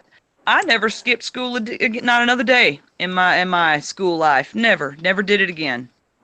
One time was all I needed. And that came from the mother who, when I did get in trouble, I got whooped. My dad only had to get me one time in my entire life. Cured me of ever doing anything bad around him. That's that fear of God factor that most my fathers mom beat the shit out of me, and I still was bad at all. Yep. My mom beat the shit out of me, and I was bad. I started joining the gang that to beat my ass. Oh, dude, my brother, my brother get tore up all the time. It really didn't deter him. And not he was just that hard-headed. Yeah. I mean, my mom would whoop him and he'd laugh at her. They got immune. Dude, are you stupid? Some kids are like that. Some are real hard cases. They won't learn any way but the hard way. And he got down to the point to where his choices were go to jail or get in the military. He got in the military. Some kids are that hard-headed. I fortunately was, one good whooping from a dad and, a few from my mother, and I usually stayed out of trouble. I kept my nose in a book. Good. Yeah, but it's totally shifted into this day and age. A lot of the late Gen Xers, the late ones. I'm a late Gen Xer, but thank God I'm childless. A lot of us late Gen Xers had a big chip on our shoulder being raised by the boomers because some of us grew up with less. And those of us who grew up with less decided our kids weren't going to have it like we did. So commences the spoiling. Yep. And now that our kids are getting grown and starting to have kids of their own, it's spilling over. It's like an ice cube tray, one end to the other. Jennifer, I like the way you think. Even though we disagree a lot of things you say, but I like absolutely. We can all disagree. I like the way you think. I think it's important that people, large groups of people trying to come together and talk differences, it's impossible. Forget it. Put that notion to bed. It won't happen. But smaller groups of people coming together like this, different backgrounds, different lives, yes, sharing differences and similarities. That's the way we could at least try to turn things around. We cannot rely on politicians to fix it. That's the biggest mistake we've ever made. Agree. Is to rely on a few hundred people to change what's wrong when they're the cause of what's wrong. That makes no sense. That makes as much sense as tits on a bull. They're the problem. But the people coming together, don't matter what color your skin is. Don't judge the engine by the paint job. Get inside. Find out what's going on in there. If it's filled with nothing but hatred, then kick them loose, leave them be. Get thee behind me. Behind me, you dig? Shoot, Christ was tempted by the devil, and that was what he said. Get thee behind me, Satan. Satan. He didn't try to reason with Satan. He didn't try to get in there, and no offense, friend, but he didn't try empathy. He knew what was what. He said, get thee behind me. Sometimes that's what you got to do, too. Yeah, that's true. It is a hard thing. This dog thinks she's got it rough. Dog has no damn clue. Dog, you got it made, you spoilt rotten thing. Try being a human. You have no idea. All you gotta do is lay around, eat, lick your ass, and sleep. You lucky devil. That's some real shit. I love the dog, though. That's my child. That's her. That's it. I thank God every day I don't have children. I love children. They're a blessing. They're brutally honest, naughty little blessings, but I'm thankful I don't have any because of what's shaping up, what's happening, what's soon to come. I know it sounds horrible, and it sounds selfish, and it may sound detrimental to America, but I don't want a child in this. Right. Same here. I can't, and I respect anyone who has children. Man, y'all got my respect. Definitely. Actually, I didn't want to be in this era. I'd be okay if God called me right now. That's how I feel about the generation. It's like, man, I give it to my kids. Let them pass the torch on because it's too much energy. It's too much negativity over here. And I want to. I mean, it sounds crazy. I'm not suicidal, but I'm kind of like, fuck it. That's how I feel sometimes. You know, Jennifer, people were saying that back when I had my kids, and I told them, I said, you know, I always wanted kids. I was single. I was the only child, and I hated it. I always wanted a brother or sister, you know. And I said, I didn't ever feel that love, you know, have a brother, you know, somebody to bond with, you know. Having an older brother, I can tell you, it's 50% love and 50% torture. Older brothers are assholes. Well, see, my mom don't talk to me, and we had rough relationships growing up, and I just always felt alone. You know, I didn't have nobody. Yeah, see, we got a lot in common. Same and here. my dad worked out of town, so I didn't have anybody. You know, and like you had a brother, you know, you could talk to. I don't know how much older he is. I don't know if he's still around, but older brother is about 2 years older, and he was around till he was about 13, which would have put me at about 11. He had to go to Job Corps, and then he went to the military, so he was around for a while. But I mean, we're still close. Okay. Well, so I had 2 kids, and I always told everybody, they said, I want my grandkid in this world. And I said, I do. I want to bring kids in this world. I want to bring good kids. I want to bring up kids that are going to make this world better. Absolutely. And hey, nothing but respect for that. Yeah. And I have a girl who's in college now, and you know, I went to her. God, that ain't a dangerous world. Well, she has a rebel flag hanging up in her car and in her room. Yeah, man. And she has roomed every year. She has roomed with a black girl. She roomed in her dorm. She was roomed with a black girl. And she had all black friends. And she told them one night, they was going out. She's the only one who had a car down there. They lived close enough to where they could just be dropped off. She's 4 hours away. And they went out one night, and she told them, I want to go ahead and tell y'all this before we get in here in my car. I have a rebel flag bandana hanging up in my car. And they said, okay. And she's like, well, I just wanted to tell y'all. And they're like, okay, we know you're not racist or anything. We know how you are. There you go. Oh, my goodness. It's so, so alarmingly simple. And these younger ones, and I'm old enough now, I can actually say them younger folks and not feel stupid. These younger folks, they're a product of their environment. They're a product of flash emotions put on them, and they're taught to believe that it's hatred, it's evil, it's white supremacy, it's white privilege, it's down with the man, oh my God. It's not, for heaven's sake. Oppression is in the eye of the beholder, and none but fools do perpetuate it. Yeah. And so, you know, she's one of the good ones that, you know, she goes off to there's good kids out there that go off to college and they don't get caught up in the liberal bull crap. Thank God. I'm sure they're few and far between, sadly, because it's becoming a horrible, horrible environment from what I keep seeing. Jeez. You know, a friend of mine, her son, he went to school the same place, and they have a Republican, there's some Republican clubs at colleges. I don't know how many, there's a few that, I think that all colleges might have them, but there's one there at her school, and he was in it, and yeah, I mean, so she hasn't got all mixed up in all that. No, I mean, yeah, absolutely. Thank goodness. It's sad because the odds are stacked against people. Those who go against the grain. A lot of colleges are getting that heavy liberal grain, and anyone who goes against it, they're nothing if not physically attacked. I mean, you could see it every day. There's countless videos out there.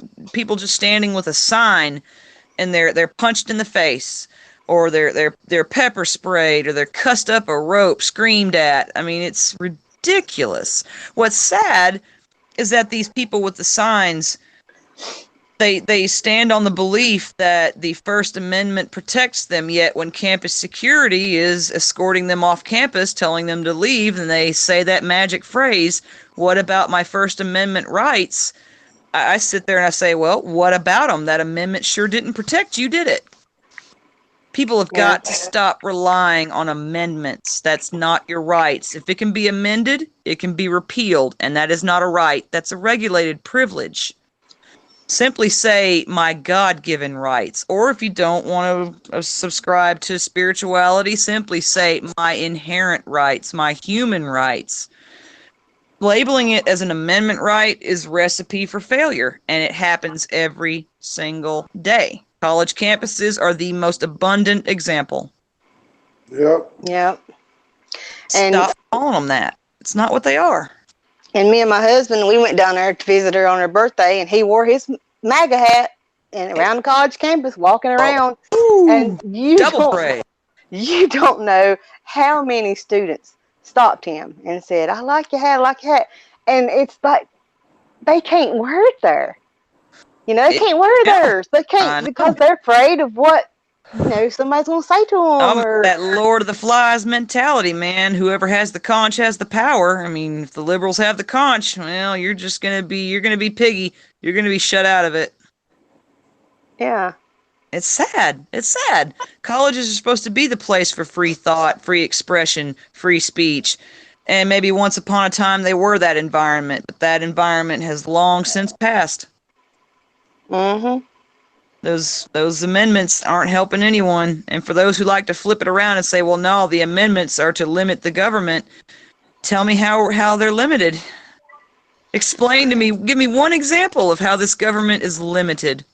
Beyond total tyranny. They're not to that point, but boy, do they wish for it. Give me one basic example of how this government is limited by that Constitution. Right now, it don't look at it the way the Democrats are doing it. Republicans have had their hand in it as well. Neither party is innocent. Well, neither party's a saint. Well, the Republicans are coming out the woodworks now. The rhinos are coming out the woodworks now because the Democrats are all torn up. So I'm just waiting to see who jumps boat on the Republicans. We got one already. I'm waiting to see how this move for impeachment goes down. People say it's not going to happen. Don't ever say never, because all it takes is a little shift in the Senate, and it's over. Lights out. And impeachment cannot be reversed. No impeachment's ever been done, not fully.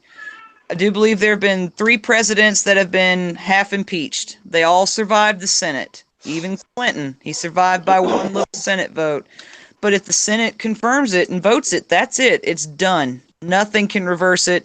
The only thing that could counter it would be open revolt. But they got no reason to impeach Trump. They got no reason. They got nothing. No, but I mean, if you can influence enough people in the House would have it passed in the bag. I mean, that's a given. They'll pass it. Flying colors. All it takes is persuasion of the Senate, and it don't take much to persuade senators. We all know this. The lobbyists and all that, their money. Telling you, man, this is what runs it. It's not checking next to a name that runs it. That just gives them an idea of where we stand, what we could be dissenting for or against. Money's what runs this. Right now, man, car's faced up. You want to see like it's, I go to the crop. You know what I'm saying? See what's the man? A lot of those Republican senators who decided to turn on Trump's border wall in the Senate, that gave me my first little indicator of what might happen. Yep. Always look for the potential. No, what runs the minds of people in Congress, the Senate, the House, all of it, this right here. They are filthy, stinking rich. And for what reason? What good have they done? That's what I can't seem to get out of hardly anyone. What good have they brought us? I told Mo, you've heard me say it 100 times, Mo, that shutdown that wasn't a shutdown, we proved for the slimmest of moments that we don't need a single one of them. Not when people were willing to donate money, not when people were willing to clean up parks that were closed. We don't need them. That's a fact. And I hear cats. You hear my cat? Yep. Yeah. We don't need them, y'all. I mean, it's hard to let go of something like that. It was hard for people to let go of the earth being flat.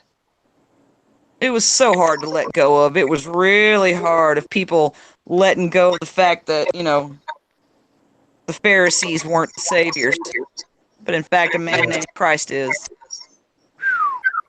The truth is so hard to accept because it's not a beautiful diamond. It is a rough stone. It's a struggle. It's going to be real hard. I look at the whole damn thing as one gigantic hole and go, dear God, how? With so many of us versus so few of them, how are we still bowing to them? It's unreal. I mean, that's like the people of Egypt. They the slaves in Egypt, they bowed to the Pharaoh. And they outnumbered the Pharaoh so many to one. The Jews of Nazi Germany, 6 million of them, and that's not counting the non-Jews that were murdered. All of them bowed to one man's policy. Why? To one man. One man's ideology, his ideological views. And roughly 12 million people total couldn't do anything to stand against it. They just went one by one into the railroad cars and just went on down the rails. We're doing the same thing politically, ideologically as well. Millions, hundreds of millions of people bowing to a few hundred. It's mind-boggling. All right, y'all. I'm about to cut this live stream short. I want y'all to stay online while I'm on here. And anybody want to say something before I cut? No, I want y'all to stay online because we're gonna talk right after this. But anybody want to say something before we sign off? This was a good conversation, man. Yeah, it so I was. appreciate all of you. Absolutely.